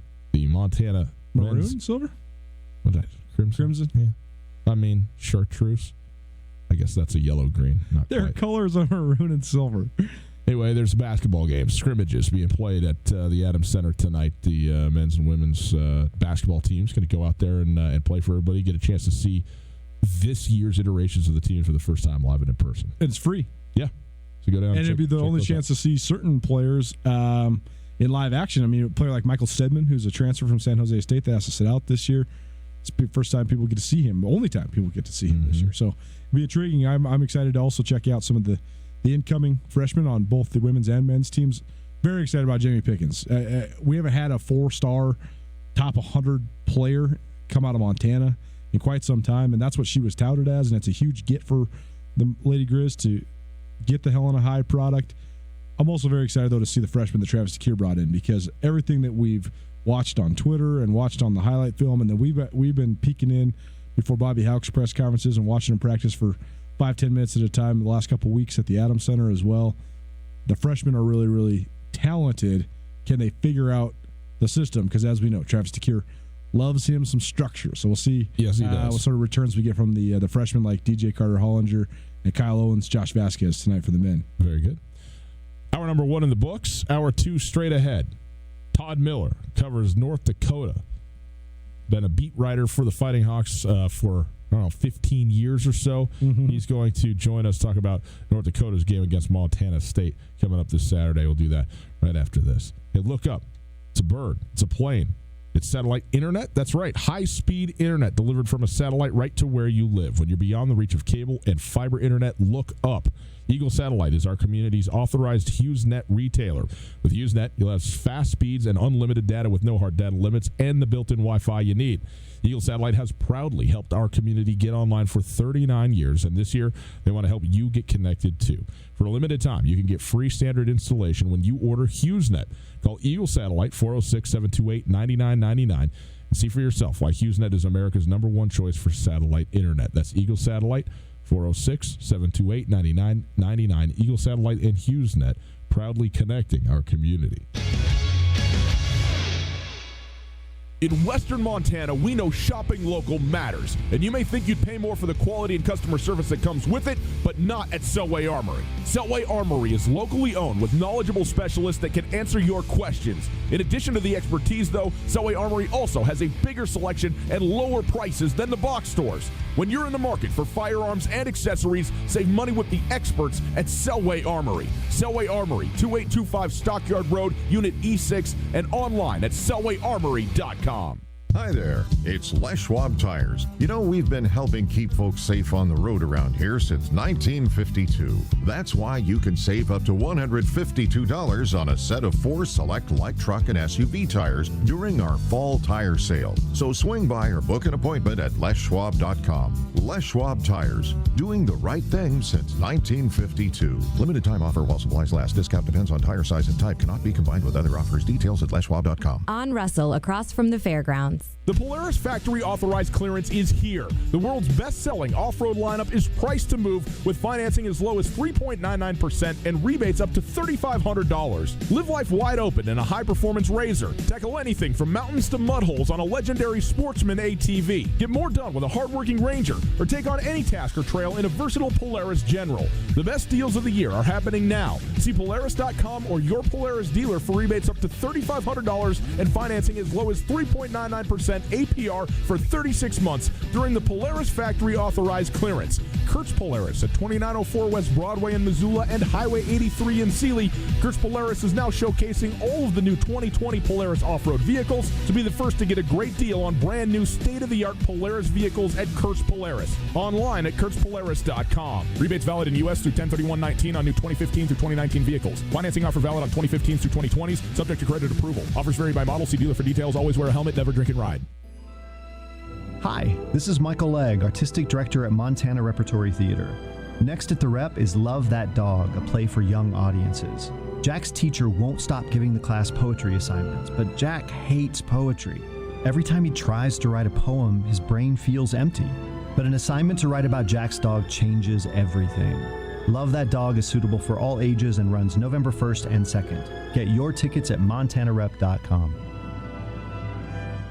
If you are hurt or disabled, you may be entitled to benefits from an insurance company or Social Security. I'm Chris Helmer, an attorney at Clark Fork Law Offices. Our Missoula firm specializes in worker compensation, personal injury, and Social Security disability. There are many unknowns when injured or disabled. The other side is fighting hard. You should too. Call Clark Fork Law at 728-0168 for a free consultation or visit clarkforklaw.com. Again, 728-0168. ESPN Radio for Western Montana, KKVU HD3 Stevensville, and 102.9 FM on K275BS Missoula.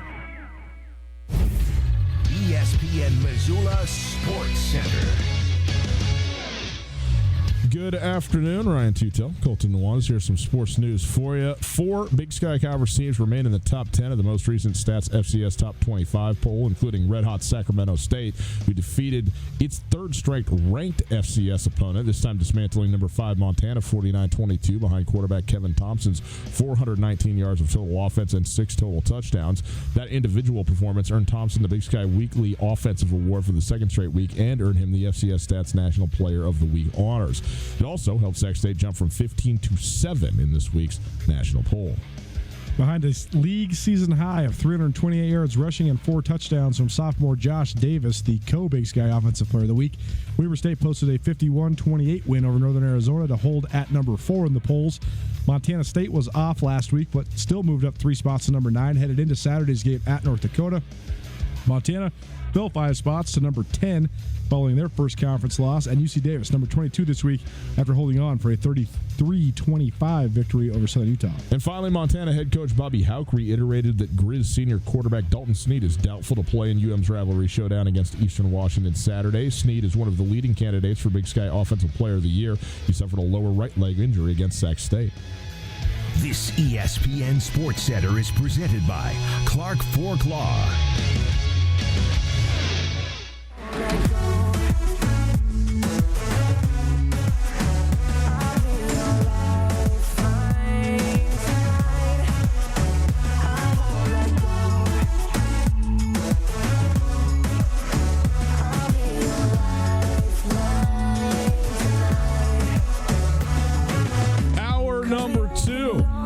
Great is that? The answer, very. Tutel Nuanez on 102.9 ESPN Radio, broadcasting live from the Kurtz Polaris studios. Kurtz Polaris at 2904 West Broadway in Missoula, Highway 83 in Sealy.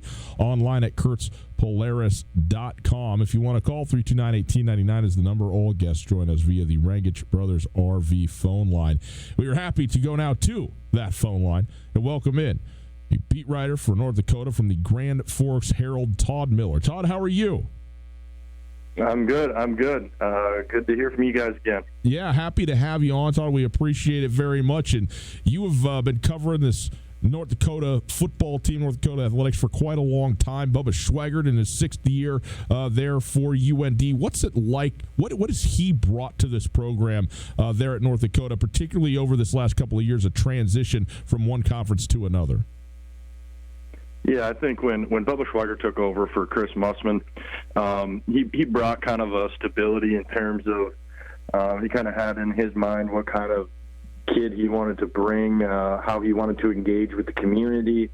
What he would probably say is kind of bringing back some of the staples of UND's Division II success that kind of got lost during those awkward Great West Conference years, early Big Sky years. That was a difficult transition, especially after the other Dakota schools, North Dakota State, South Dakota State, made the 8-year head start that they had, or however many years it was on North Dakota. That was a difficult transition, and I think Bubba's kind of, implemented the type of program he wants here. Tell us about the transition, because it's been something that's been sort of interesting to follow. North Dakota it reaches a peak in 2016, winning the league in football. Great success in women's and men's basketball. Both the men's and women's basketball teams went to the NCAA tournament during that 3-year span there. But then the North Dakota decides to, for lack of a better way of saying it, follow North Dakota State into the Missouri Valley Football Conference, into the Summit League in basketball. What's been just the feeling around Grand Forks, Tom, when you talk about transitioning out of the Big Sky into a league that has some of the more traditional rivals for UND? I think there's two sides of it. One side says there's more travelable road games. There's that established history with North Dakota State, with South Dakota State. You could even make the argument for Northern Iowa. I think reestablishing those rivalries and, that makes a lot of sense to a lot of people. I think the concern as UND transitions is, at current state, it's a tough thing to sell to your fans sometimes if you're going to go into the Missouri Valley. And from the jump, you could be fourth fiddle in the Dakotas. You can make the argument that it'd be third fiddle, but, that's a difficult thing to say that, you're going to go into the Missouri Valley, and it could be an uphill climb, at least early. And, have you seen anybody transitioning into any conference, you see some of these first couple years struggles, even UND into the Summit League and some of these other sports. I think it takes a year or two to adjust to different opponents, different travel destinations, all those things. We see it here in Montana. We see it across college sports. The arms race is a real thing, even when you're talking about relatively small schools like Montana, Montana State, North Dakota State. But it seems as if the arms race has been even accentuated in the Dakota schools. You talk about the facility renovations that everybody's been able to do. I know UND opened an indoor practice facility a couple years ago. The full cost of attendance that Missouri Valley schools as well as the University of North Dakota is able to offer. What other things has North Dakota done to try to prepare itself to compete with some of the most powerful programs in the FCS? Yeah, I think in the football world, it was really big to build that $20 million indoor practice facility. North Dakota's able to spend a lot of time over there. They can kind of dictate when they want to have spring ball, I think, is a big thing, too. With North Dakota's miserable winters, you were really pigeonholed into when you could hold spring ball, just because of the availability of when you want to get out there and when it's going to be above, 45 degrees, 40 degrees. You're kind of really getting backloaded there at the end of the semester. So, really important to build that facility. It's a great thing to show recruits because they kind of don't want to show them their locker room setup and, the coaches' offices, some of those things that other Big Sky schools have boosted. That's North Dakota's next big step in terms of football, is what they're calling High Performance Center Phase 2. And that's the coaches' offices, that's the strength and conditioning, that's nutrition, academics. They want to all have that housed under one area attached to this new $20 million indoor practice facility that is basically just a football field and a track right now. They've added some seating, but it's pretty basic. And that's Bill Chaves, UND's new athletic director. That's his big task right now. He knows that, I would say within the next 3 to 5 years, something needs to happen there, or some sort of ball needs to start rolling there at the very least. Because like you said, everybody else in the Dakotas is pumping it up, and that's not even getting into the basketball side of things where North Dakota's kind of trailed a little bit in terms of things that I've seen happening here in Vermilion, and Fargo just opened up its new basketball facility too. Tom Miller joining us. He covers North Dakota for the Grand Forks Herald. And let's talk about this football season right here, Tom. North Dakota 4-3, a couple of great wins, signature wins. UC Davis, Sam Houston as well, as good as they're playing right now. That looks like a great win. A couple of tough losses as well, of course, including North Dakota State in there. What does this team need to do to find its way into the postseason playing this year as an independent? Well, to be honest, right now they need to beat Montana State. That's you're sitting at 4 wins right now. I'd say that most pundits would say that North Dakota had the most difficult schedule in the country. You rattle off some of their opponents here, and so I think that 7 wins gets you into the playoffs, despite the fact that it's 12 game season. I think 7 wins does it, and so. North Dakota's sitting at 4. They closed the year with very winnable games against Southern Utah and Northern Colorado. Their other 2 would be this week against Montana State, next week at Weber State. So you got to beat either Montana State or Weber State. I think the one at home, obviously, with the way North Dakota's playing its home road splits lately, this is the game that's, in my mind, playoffs or bust for North Dakota. Obviously Nate Ketteringham transferring into North Dakota from Sacramento State. He's played really well, and as a senior quarterback, certainly a presence on this team. But losing 2 or graduating 2 outstanding running backs from a year ago, the offense has certainly shifted a little bit, it looks like. What do you expect out of this matchup with Montana State coming in with a really good defense, some obviously question marks at quarterback, but obviously a lot of playmakers as well on the offensive side of the ball too? Yeah, it's honestly tough for me to get a feeling for Montana State. That makes all of us, Tom. Nobody's got a good feeling for it. And maybe it's just my lack of understanding of some of their opponents. You look up and down the schedule, and it's like, what does that game mean? I just looked up Western Illinois' schedule, and they're what, 0-7. So it's you start to try to figure out who Montana State is, and I'm having a hard time doing it now. Looking at this exact matchup, when North Dakota was at peak health, I would say, or just during Bubba Schweiger's tenure, they're known for stopping the run. I would say that, this particular matchup would really play in North Dakota's hands. How this season has played out, and even just last week, the injuries that got racked up against Cal Poly, that's not going in North Dakota's favor. They struggled to stop the run a little bit this year, especially to their past record. And 2 of their 3 starting defensive linemen went down at Cal Poly. So their thinnest position group just got a lot thinner, and I think that's going to be a really, really big challenge to stop the run of Montana State. Now, it sounds like it's going to be a very unique run. I think where North Dakota's been in trouble in the past is UC Davis, Eastern Washington, they'll spread them out, and then they'll get you up the gut. Where, Cal Poly was a different beast, and now Montana State appears to be a different beast. It sounds like Montana State likes to run a little bit of Wildcat, which is what North Dakota's been running too. So, all that babble, I don't know if I answered your question, but it's gonna be interesting. UND's defensive line is Grand Forks' largest concern right now.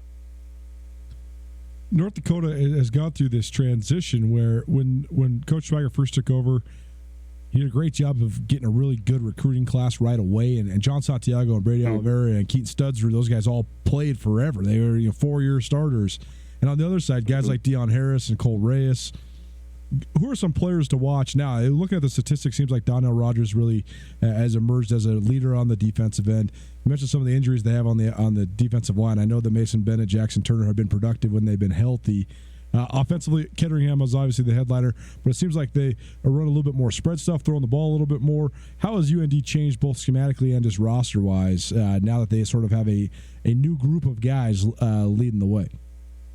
Yeah, so UND ended last year on a really poor note, just kind of nosedived into the offseason. Bubba Schweiger fired offensive coordinator Paul Rudolph, who was more of a big personnel fullback, couple tight ends, pound the ball straight at you. Let him go. Promoted Danny Freund, former quarterback at the University of North Dakota, very successful career. Was a position coach. He was either running backs coach or quarterbacks. He kind of bounced back and forth.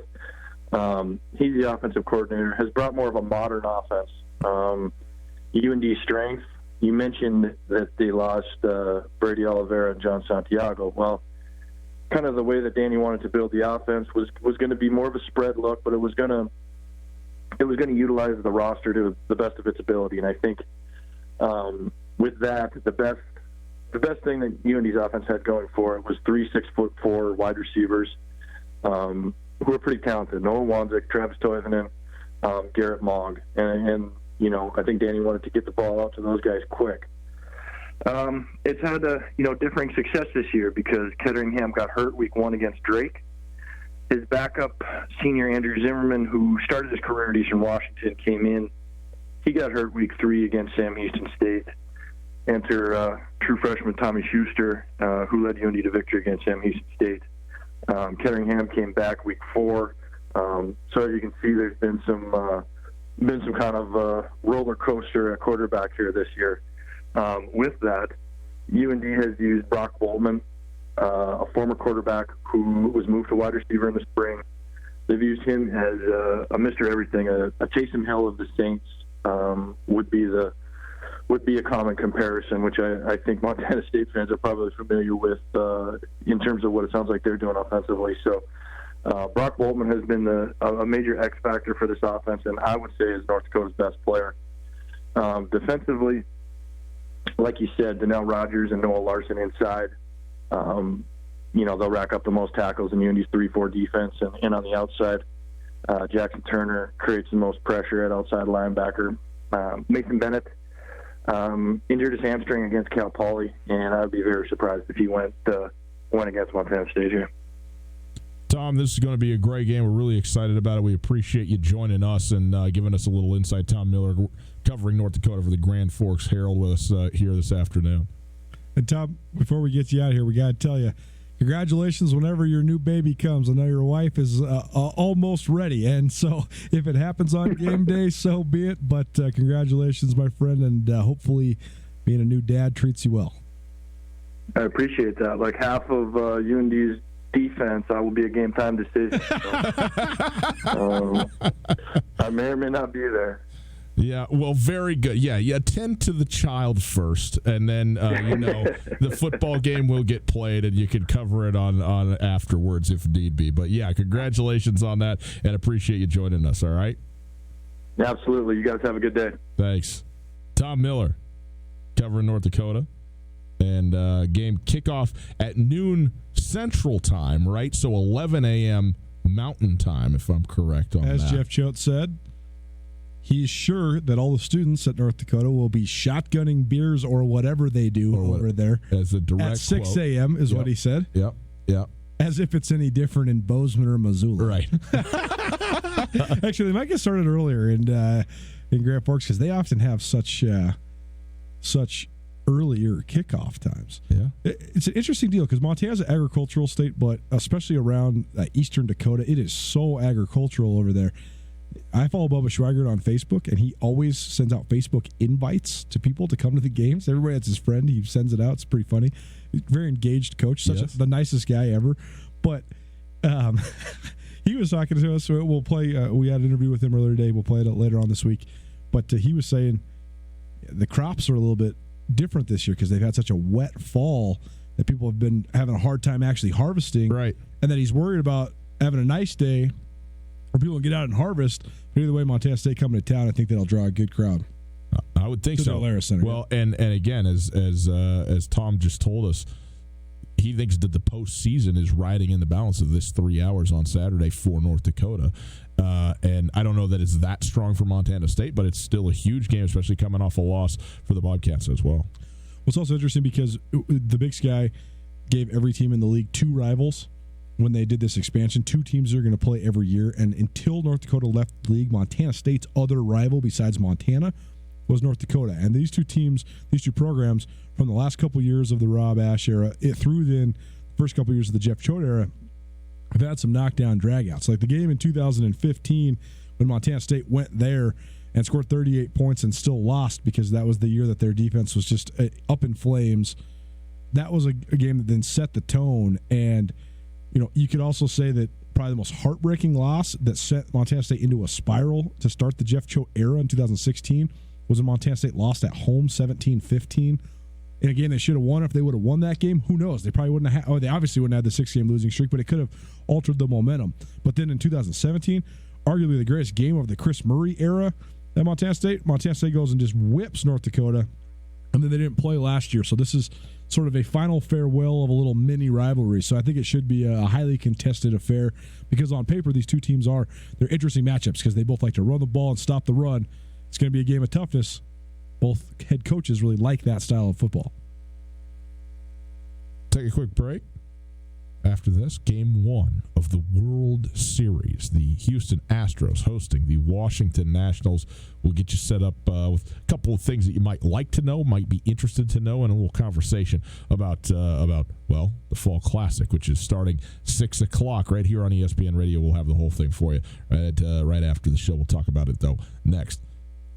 It is fall, boys and girls. Did you know that? You feel it changing out there? The leaves falling. And then you know where they're falling on your roof and on your gutters. And you need to get them out of there. And you shouldn't do this work. You're not qualified for it. You're not insured to do it. And anyways, it's not fun. You don't want to do it. MissoulaGutterCleaning.com. That's where you go. MissoulaGutterCleaning.com. You go online. You get an estimate right now. You find out what it'll take to get the job done. And you can sit back and rest and enjoy the World Series. Or the football games, or just a night out. Go have a dinner, whatever you got to do. They can even clean your windows for you. That's what they're very versatile. They're insured, they're happy, they're competent, they're good at what they do. MissoulaGutterCleaning.com, that's where you go. MissoulaGutterCleaning.com, get your estimate, and when the job is done, how about a $20 gift card back to you to your favorite brewery or coffee shop? That's a heck of a deal right there. Don't go to the hospital, go to the internet. MissoulaGutterCleaning.com, MissoulaGutterCleaning.com. Garden City Paint and Glass in Missoula is like your paint doctor. They take the pain out of painting. Don't trust your home to anything less than professional PPG paints from Garden City Paint and Glass. Go to visualizecolors.com. Scan in your room photo to see what color combinations will look best before painting. That's visualizecolors.com. Featuring professional PPG paints. Garden City Paint and Glass in Missoula, across from the Southside McDonald's at 3217 Brooks. Hi there, it's Les Schwab Tires. You know, we've been helping keep folks safe on the road around here since 1952. That's why you can save up to $152 on a set of 4 select light truck and SUV tires during our fall tire sale. So swing by or book an appointment at leschwab.com. Les Schwab Tires, doing the right thing since 1952. Limited time offer while supplies last. Discount depends on tire size and type. Cannot be combined with other offers. Details at leschwab.com. On Russell, across from the fairgrounds. Chicks and Chaps helps Montanans impacted by breast cancer. Florence Coffee is offering a limited time special mug with art by Larry Perney to help the cause. Through October, when you purchase one of these special mugs for $25, $10 goes to Chicks and Chaps. Stop by any Florence Coffee location to pick up yours or go to florencecoffeeco.com. The best flavor under the big sky. Florence Coffee Company. This is Mike Nugent with Berkshire Hathaway Home Services. Berkshire Hathaway provides Western Montana with full-time real estate professionals for you whenever you need us. Our reputation as the state's most knowledgeable and available real estate group has helped build unmatched trust in the Garden City and statewide. If you have been thinking of making a real estate move in the short or long term, give me a call. No pressure, no expectations. Just professional opinions and service at whatever pace you are comfortable with. Give me, Mike Nugent, a call today, 531-1802. And remember, every question is good to ask. Help protect our community from prescription drug misuse, abuse, and overdose on National Prescription Drug Take-Back Day. This Saturday, you can turn in your unused or expired medications at the Grizz game. Just look for the DEA booth at the parking lot near the entrance of the stadium. If you can't make it to the game, go to MissoulaCounty.us for a list of Dropbox locations in Missoula. This event is brought to you by Curry Health Center, Save Kids Missoula at Foundation for Community Health, and the Prescription Drug Task Force, a coalition of Missoula City County Health Department. It's time for the second annual Flippin' Fun Glow Run, a fundraiser for the Ravalli County Gymnastics Booster Club. Don your neon and lace up those running shoes for a glowing 5K and Kids Mile Fun Run at the Corvallis High School on Friday, November 1st. The run starts at dusk and the course is lit with glow sticks. Competitors are given glow sticks to wear. There'll be prizes to win, and all proceeds support gymnasts' competition fees. Sign up at eventbrite.com before or on October 23rd to get an event t-shirt. ESPN Missoula Sports Center. Good afternoon, Ryan Tutel, Colton Nuanez. Here's some sports news for you. Let me turn that down. Okay. 4 Big Sky Conference teams remain in the top 10 of the most recent Stats FCS Top 25 poll, including a red-hot Sacramento State team led by 2-time reigning league offensive player of the year. Sac State defeated the Grizzlies on Saturday. They were the number 5 team in the nation, Montana was. 49-22 was the final score of that. Kevin Thompson, he had 419 yards of total offense and 6 total touchdowns. That individual performance earned him the Big Sky Conference Weekly Award for Offensive Player of the Week for a second straight week, and now also the National Player of the Week from Stats FCS. It also helped Sac State jump from number 15 to number 7 in the weekly poll. Behind a league season high, 328 yards rushing and 4 touchdowns from sophomore Josh Davis, Weber State posted a 51-28 win over Northern Arizona to hold at number 4 in the polls. Montana State was off last week, but still moved up 3 spots to number 9 heading into Saturday's game at North Dakota. Montana fell 5 spots to number 10 following their first conference loss, and UC Davis number 22 this week after holding on for a 33-25 victory over Southern Utah.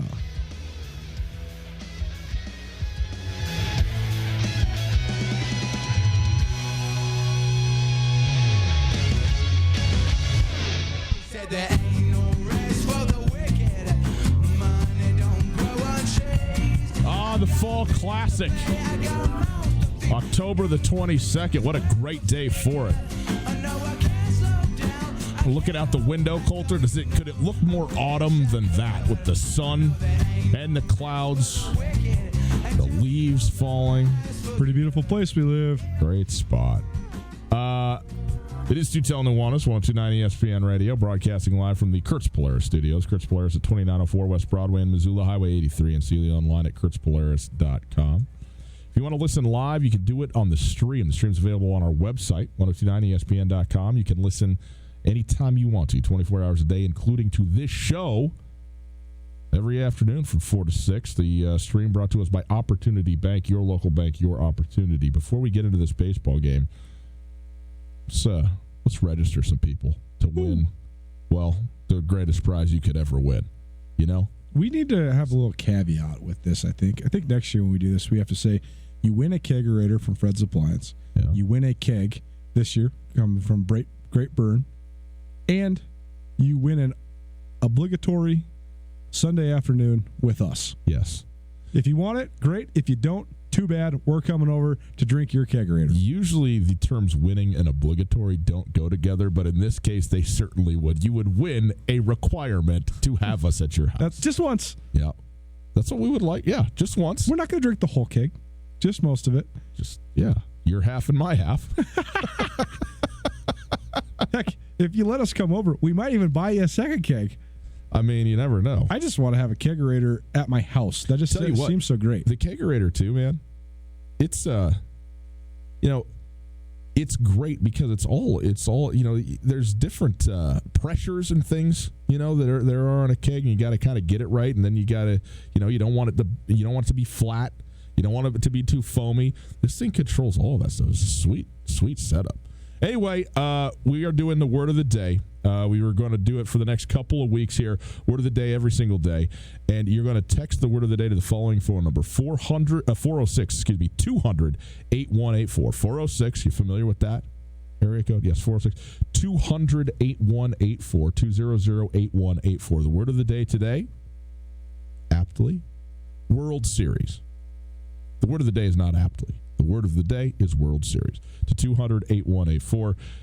Text us right now. You will be entered to win a keg and kegerator, keg from Great Burn Brewing and a kegerator from Fred's Appliance. Coulter, it is the World Series. We are just over a half an hour from first pitch in Houston, the site of one of the great moments, I would say the greatest single moment of the season when you talk about a walk-off, game-winning, series-winning, pennant-winning home run from Jose Altuve off of Aroldis Chapman.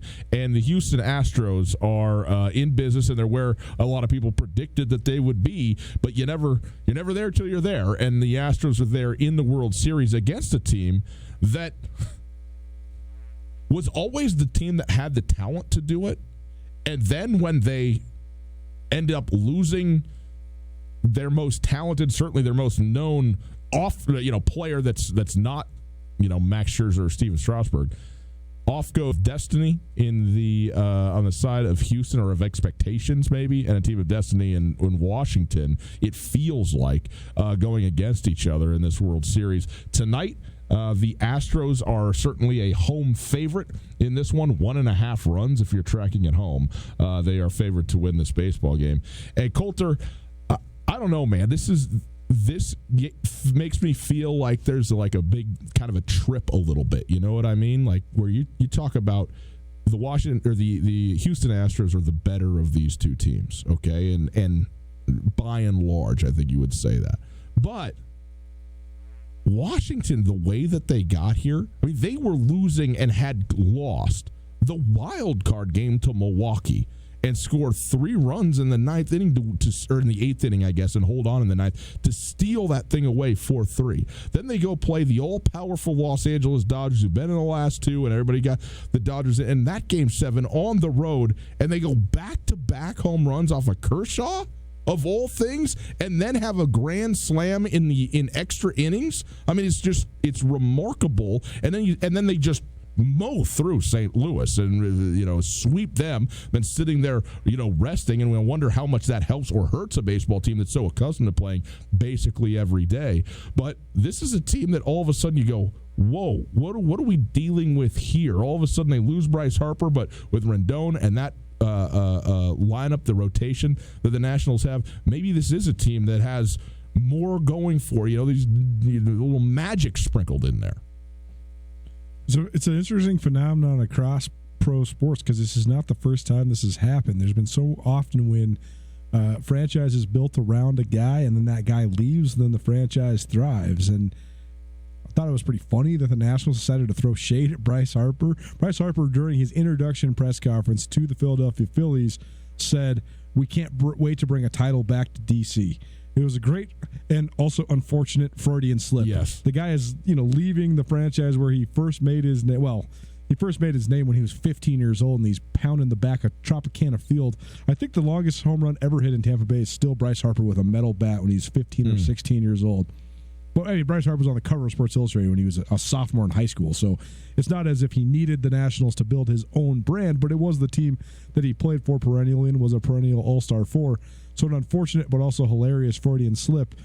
And then when they made it to the World Series, the Nationals Twitter account put out a tweet that said, "We can't wait to bring a title back to D.C." with a little smirky face. Right.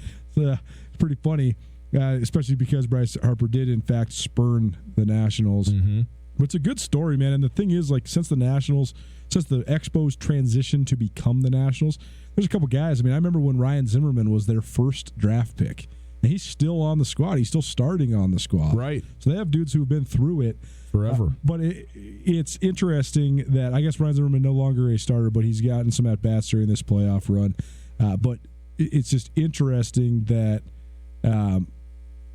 oftentimes when you almost reach the mountaintop and you can't quite get there, then you fall down and it's all over and you're never going to get back to that point. But I always think it's cool, no matter what franchise it is, no matter what sport it is, when teams keep knocking on the door and then finally have the breakthrough. And I do think it's a real factor. Like you said, the Astros are the better team. The Astros have one of, if not the best starting pitching staffs in baseball. They have an electric offense led by very charismatic, very confident guys who all seem to be very hot right now. I mean, the only way you could outdo Carlos Correa's bat-flipping walk-off home run was to have one off Aroldis Chapman to win the pennant. Right. I mean, it's an all-timer by Jose Altuve.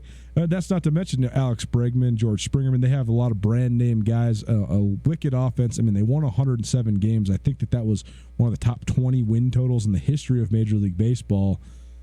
But it does seem like, I mean, the fact that the Nationals were clinging to their lives mid-August and their bullpen was a mess and they don't have their superstar anymore and they righted the ship, they won the wild card game, and all of a sudden now here they are in the World Series. It seems as if they just have the magic going for them right now. So I think that's what makes this a compelling World Series, because you have a team that's been riding the magic, quite honestly. I mean, the thing that's so cool about the Astros is the way that they've been riding just the enthusiasm of having fun. I think you could argue that the Astros have had more fun as a collective group over the last 3 years than almost anybody in pro sports. And the success that goes hand in hand with that fun has been so cool to watch. But the magic that the Nationals have coming into this thing, I think it makes it a very compelling World Series because of that. It is. And here's what's interesting to me about Washington. Washington was the snake bit city, right? Totally. DC couldn't get anything done. 44 they still years. got that downtrodden NBA franchise and the dumpster fire that is the Redskins, but at least half the city, or half the pro sports teams there are riding the ship at least a little bit. Well, not a little bit. Well, huge for the Stanley Capitals Cup and a World Series appearance at this point. And so is it enough to enough to overcome the dysfunctionality of the other two, though? No, it is not. Nothing on earth is enough to overcome those two. But I guess my point is simply this, is that for a team that always underachieved in the postseason, given the talent and the expectations that they had, which was also sort of carried by and the weight of the city in that respect as well. Like Nationals fans in the city of Washington, D.C. would just, you could feel like, okay, when's the implosion coming? We're really good, but what is going to keep us from, quote, summiting the mountain this time around? And guess what? It was a sort of self-fulfilling prophecy, and I do think that there's just added pressure that other teams don't have. Like if you end up behind early, other fan bases, for the most part, don't go, oh, well, here we go again. Not going to win this one. But in D.C., that is what would happen. And then all of a sudden, when the expectations weren't what they were and your $333 million player, whatever, heads to Philadelphia, this is the year that it all comes together. And when you're behind, you have the breakthrough. And then when you go up against the best team, you find a way to get it done on the road in miraculous fashion. That, and then to sweep the Cardinals, I mean, that is impressive. I mean, the Cardinals are a good team. They're probably not as good as the Dodgers. That's probably the tougher team of the series. But still, to sweep an NLCS series is significant. I just don't know. I mean, how many days has it been since the Washington Nationals have played a baseball game? 5-6 days? I mean, it's which this time of year, well, not this time of year, all the times of year in baseball is a long break, right? And because it was a day longer than it was even supposed to be, because there was a night in Yankee Stadium that was postponed because of weather. So they've kind of been waiting it out here. The good news is They got their rotation in order. And this is the thing about this series that I'm most excited about, man. Max Scherzer, nobody goes harder than Max Scherzer. I mean, this guy is the ultimate competitor, the ultimate, I mean, he's, obviously an unbelievable talent. I mean, I love Max Scherzer. But to watch him go out there and take the mound in the World Series is going to be a thing of beauty. And for him to go against Garrett Cole, who has been, borderline unhittable, this is going to be a great deal. And when you talk about Zach Greinke and Justin Verlander for Houston, and then backing up Max Scherzer with Steven Strasburg, this is all about the starting pitching, right? And these guys, whoever can kind of go the longest, go the best, probably ends up winning that series. Presumably, there's one more, quote, ace on the staff in Houston than there is in Washington. But, in a series like this, who knows what happens? We've seen it. We've seen Verlander go out there and be a Cy Young Award winner, and then in the postseason gets yanked in the second inning. It's just sometimes this stuff is inexplicable. Other times, guys go 8 innings of one-hit baseball. It's just it comes right down to it. It's fascinating to me always the fact that what you just said there. Clayton Kershaw is the one that gets knocked for it the most, and justifiably so, because if you just looked at Clayton Kershaw's career during the regular season, you would say this guy's one of the greatest pitchers of all time. And if you just looked at the postseason, you'd say this guy's a train wreck. Right. But it's always fascinating to me, the guys that are on the other side. Josh Beckett, once upon a time, was the number 1 overall pick, and his career was by and large disappointing, except when he was in the postseason. When he was in the postseason, you're like, oh, that's why you were one of the great pitching prospects of the 1990s. He was lights out with the Marlins and the Red Sox. I think he won.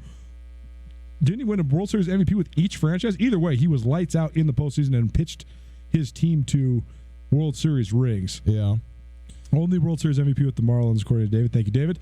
But Madison Bumgarner is another one that if all you ever watched was playoff baseball, you'd say, well, that guy's one of the great pitchers of all time. And it's an interesting phenomenon when it's on the other side of the spectrum. Right. When guys step up and end up at the precipice of everything in the biggest moments. Verlander has been on both sides of the deal. Verlander has such a fascinating career because I think that when he hit that peak with the Tigers and then he lost a couple miles per hour on his fastball, everybody thought, oh, he might be done. And then all of a sudden he got it back.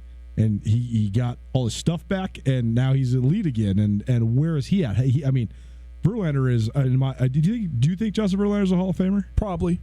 And if he has a couple of good performances in this World Series, then he is. And he has performed well in the postseason. He's just had an anomalous performance here and there, and that's all I'm saying. Is in any one game, you never know when a guy just doesn't have it. By the way, you mentioned earlier in the week, if we're quoting Coach Fisher, if anybody at any point writes anything about me and it says at one time signed a contract for $75 million, I don't care what else you say about me.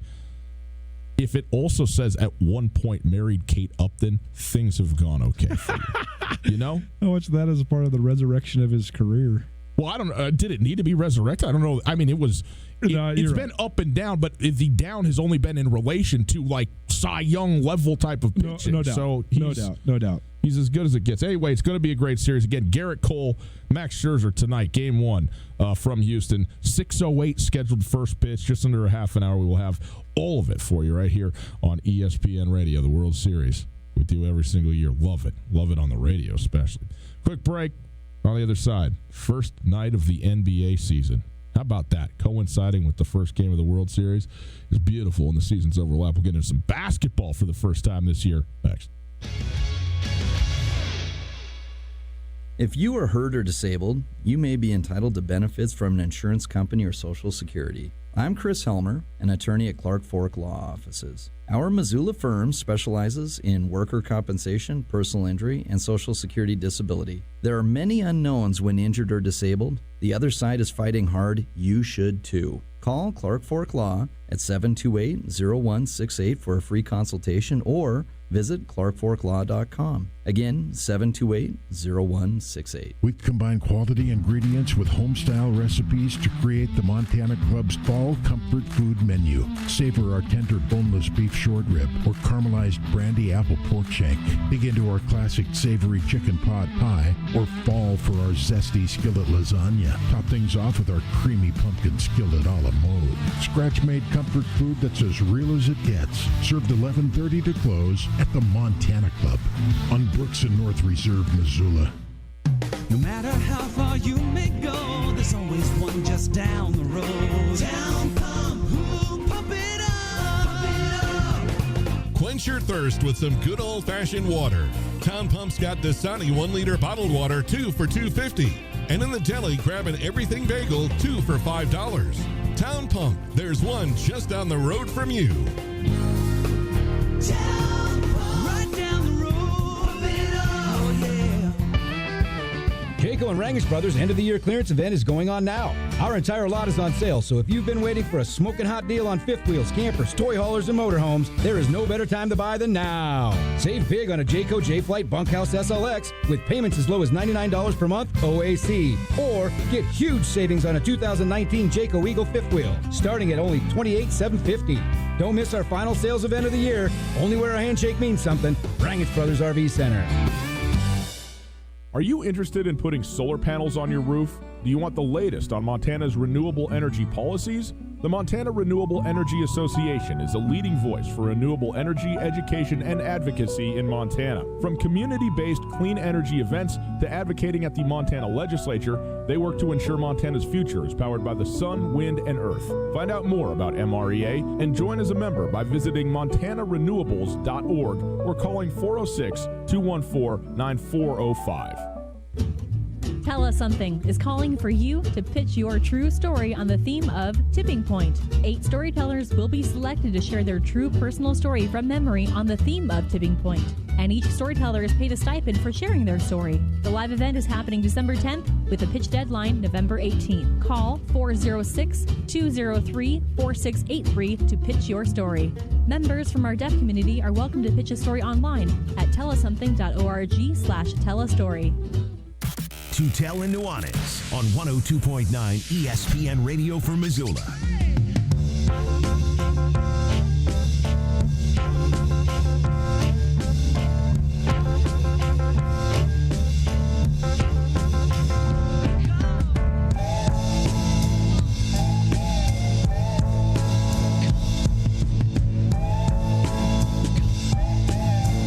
What's going to do better in the ratings tonight? Game 1 of the World Series or Game 1 of the NBA season, which is, by the way, a Zion Williamson free Pelicans team playing?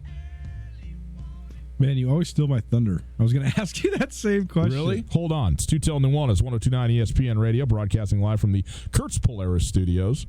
Kurtz Polaris at 2904 West Broadway in Missoula, Highway 83, and see you online at kurtzpolaris.com. If you missed anything in the show, listen on the podcast. Podcast available on the TuneIn Radio app, iTunes, Spotify, everywhere you get your podcast. You can get the Tutel and Nuanez podcast. Subscribe to it, rate it, review it. We appreciate it. It's brought to us by the Wingate by Wyndham Hotel. By the way, the FCS Speculators podcast going to be out tomorrow evening. Look for that everywhere you get your podcasts as well. And yes, if you listen on the podcast, if you missed the word of the day to text in, you can still text it in off of that. It's okay. There's no time frame for it, just within 24 hours of the offering. Well, what do you think, Colter? Do you think that the basketball game, so it's Pelicans Raptors in the first game, which is the only game, there's only 2 games tonight in the NBA. It's that, and then it's Lakers Clippers. And I would say if it was Lakers Clippers first, I would go with the Lakers Clippers.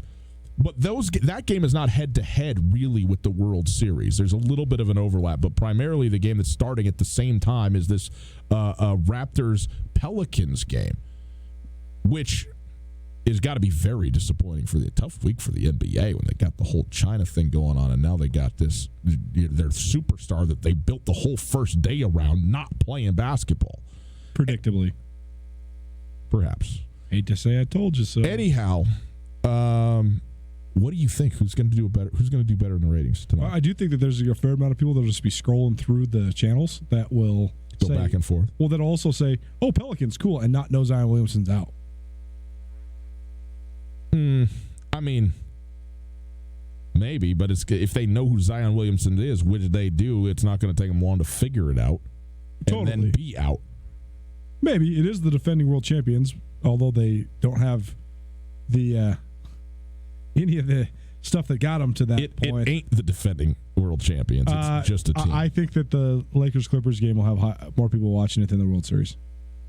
Well, yeah, but they're not going to be going against the World Series.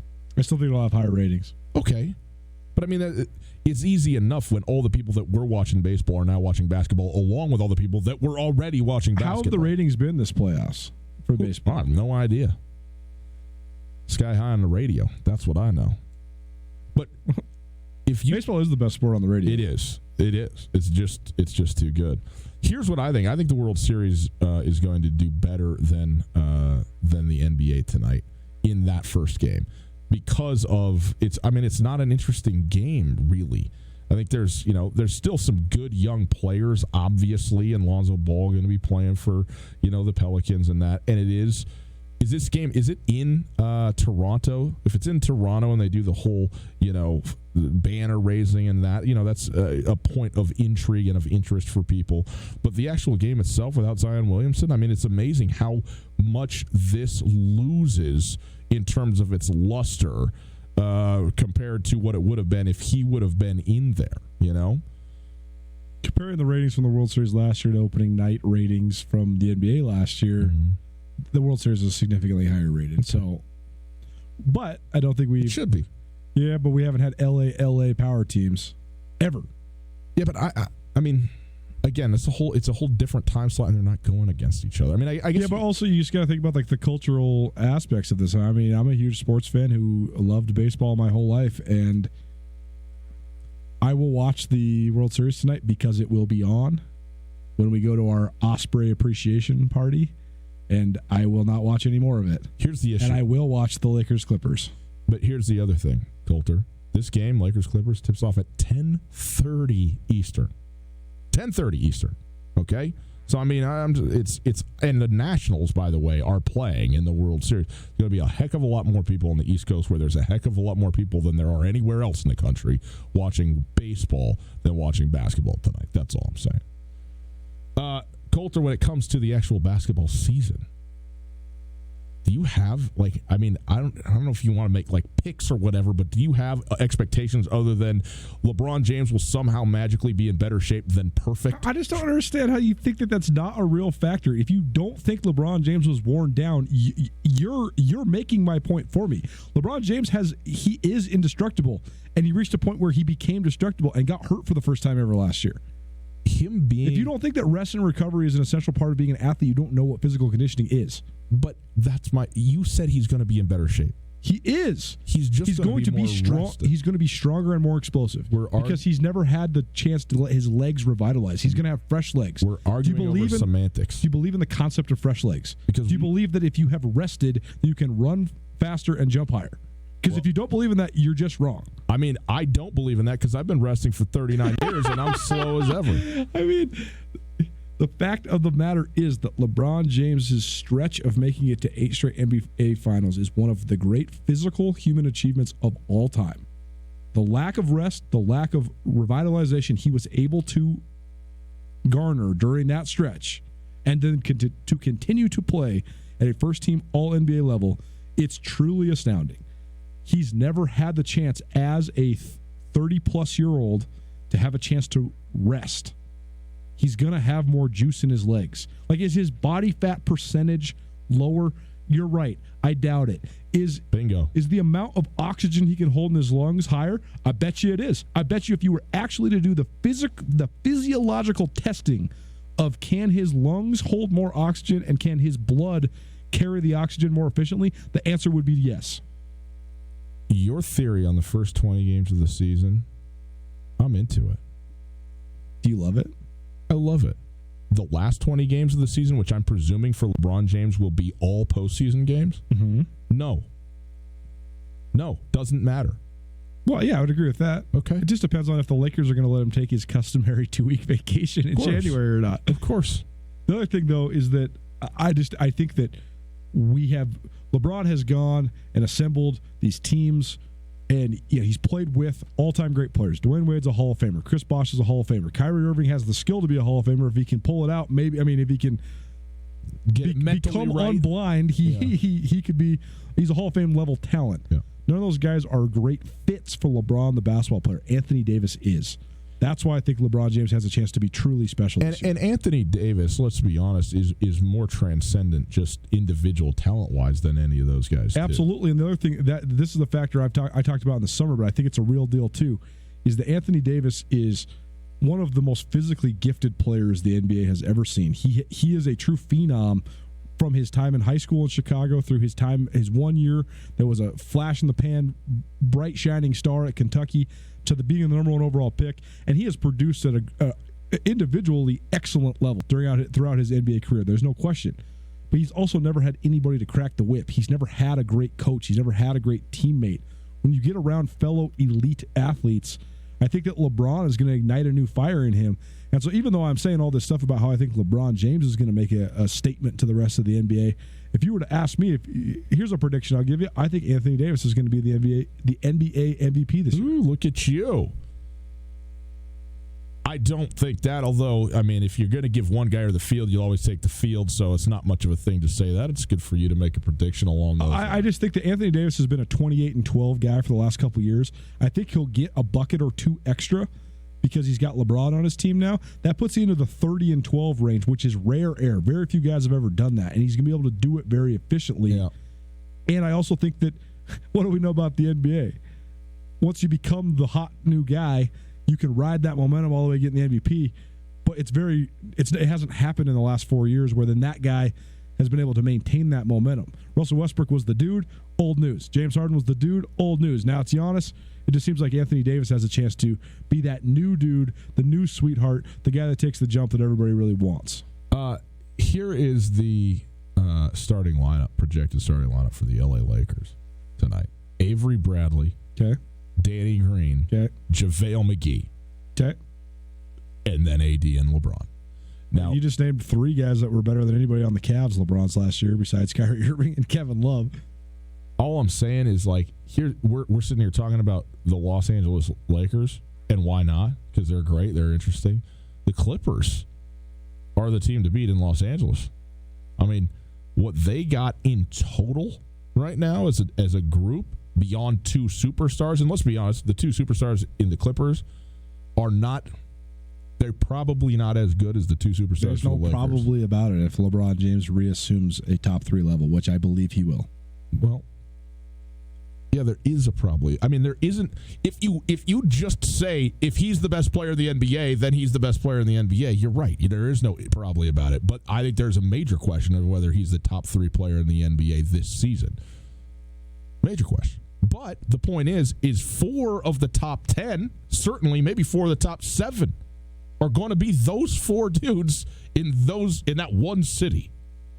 I'm not ready with Paul George. Paul George is top 12, but he's not top 7. Let's call it 10. But Paul George is also, we talk about this all the time, roster construction, knowing your role. Mm-hmm. Paul George is if he's among, if not being the best, second best player in the league. Right. And what are Paul George and Kawhi Leonard great at? Second best player on his team is what I'm saying. You know what I'm saying? Being able to be a quasi role player while still being a superstar. Scottie Pippen is one of the 25 or 30 best players of all time, but he was great at being number 2 on his team. But they're elite defenders, both of them. They are the best. They are. I'm so interested to see if LeBron James can reassume being an elite defender because he was making some business decisions the last couple of years on defense. I'll tell you that. No doubt about it. All I'm saying is just give me the Clippers. That's all I'm saying tonight.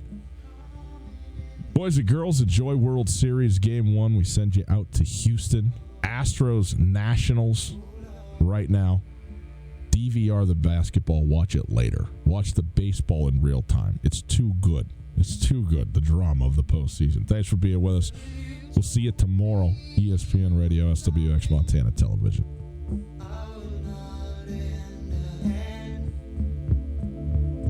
I've seen your face before, my friend, but I Alpine Touch has been part of the fabric of Montana for more than 60 years. Decades ago, Russell Street started selling his touch of magic in whitefish. Years later, Alpine Touch's all-purpose seasoning remains a favorite. It's tailgating season, and there's no better way to spice up your grill before a Grizz game than with Alpine Touch. Go to alpinetouch.com now and use the checkout code ESPN10 for a 10% discount on your order. Alpine Touch is here to keep your mouth watering all football season. Alpine Touch, Montana's special spice. It's a rite of passage, that first bank account. Explore the great options for your young adult with a visit to Farmer State Bank, online at farmersebank.com or in person at any of our 9 locations in western Montana. Our checking and savings accounts are designed to fit any lifestyle and budget with the flexibility, innovations, and security today's consumers demand. Start out right with Farmer State Bank, your Montana bank since 1907. Member FDIC. In western Montana, we know shopping local matters, and you may think you'd pay more for the quality and customer service that comes with it, but not at Selway Armory. Selway Armory is locally owned with knowledgeable specialists that can answer your questions. In addition to the expertise, though, Selway Armory also has a bigger selection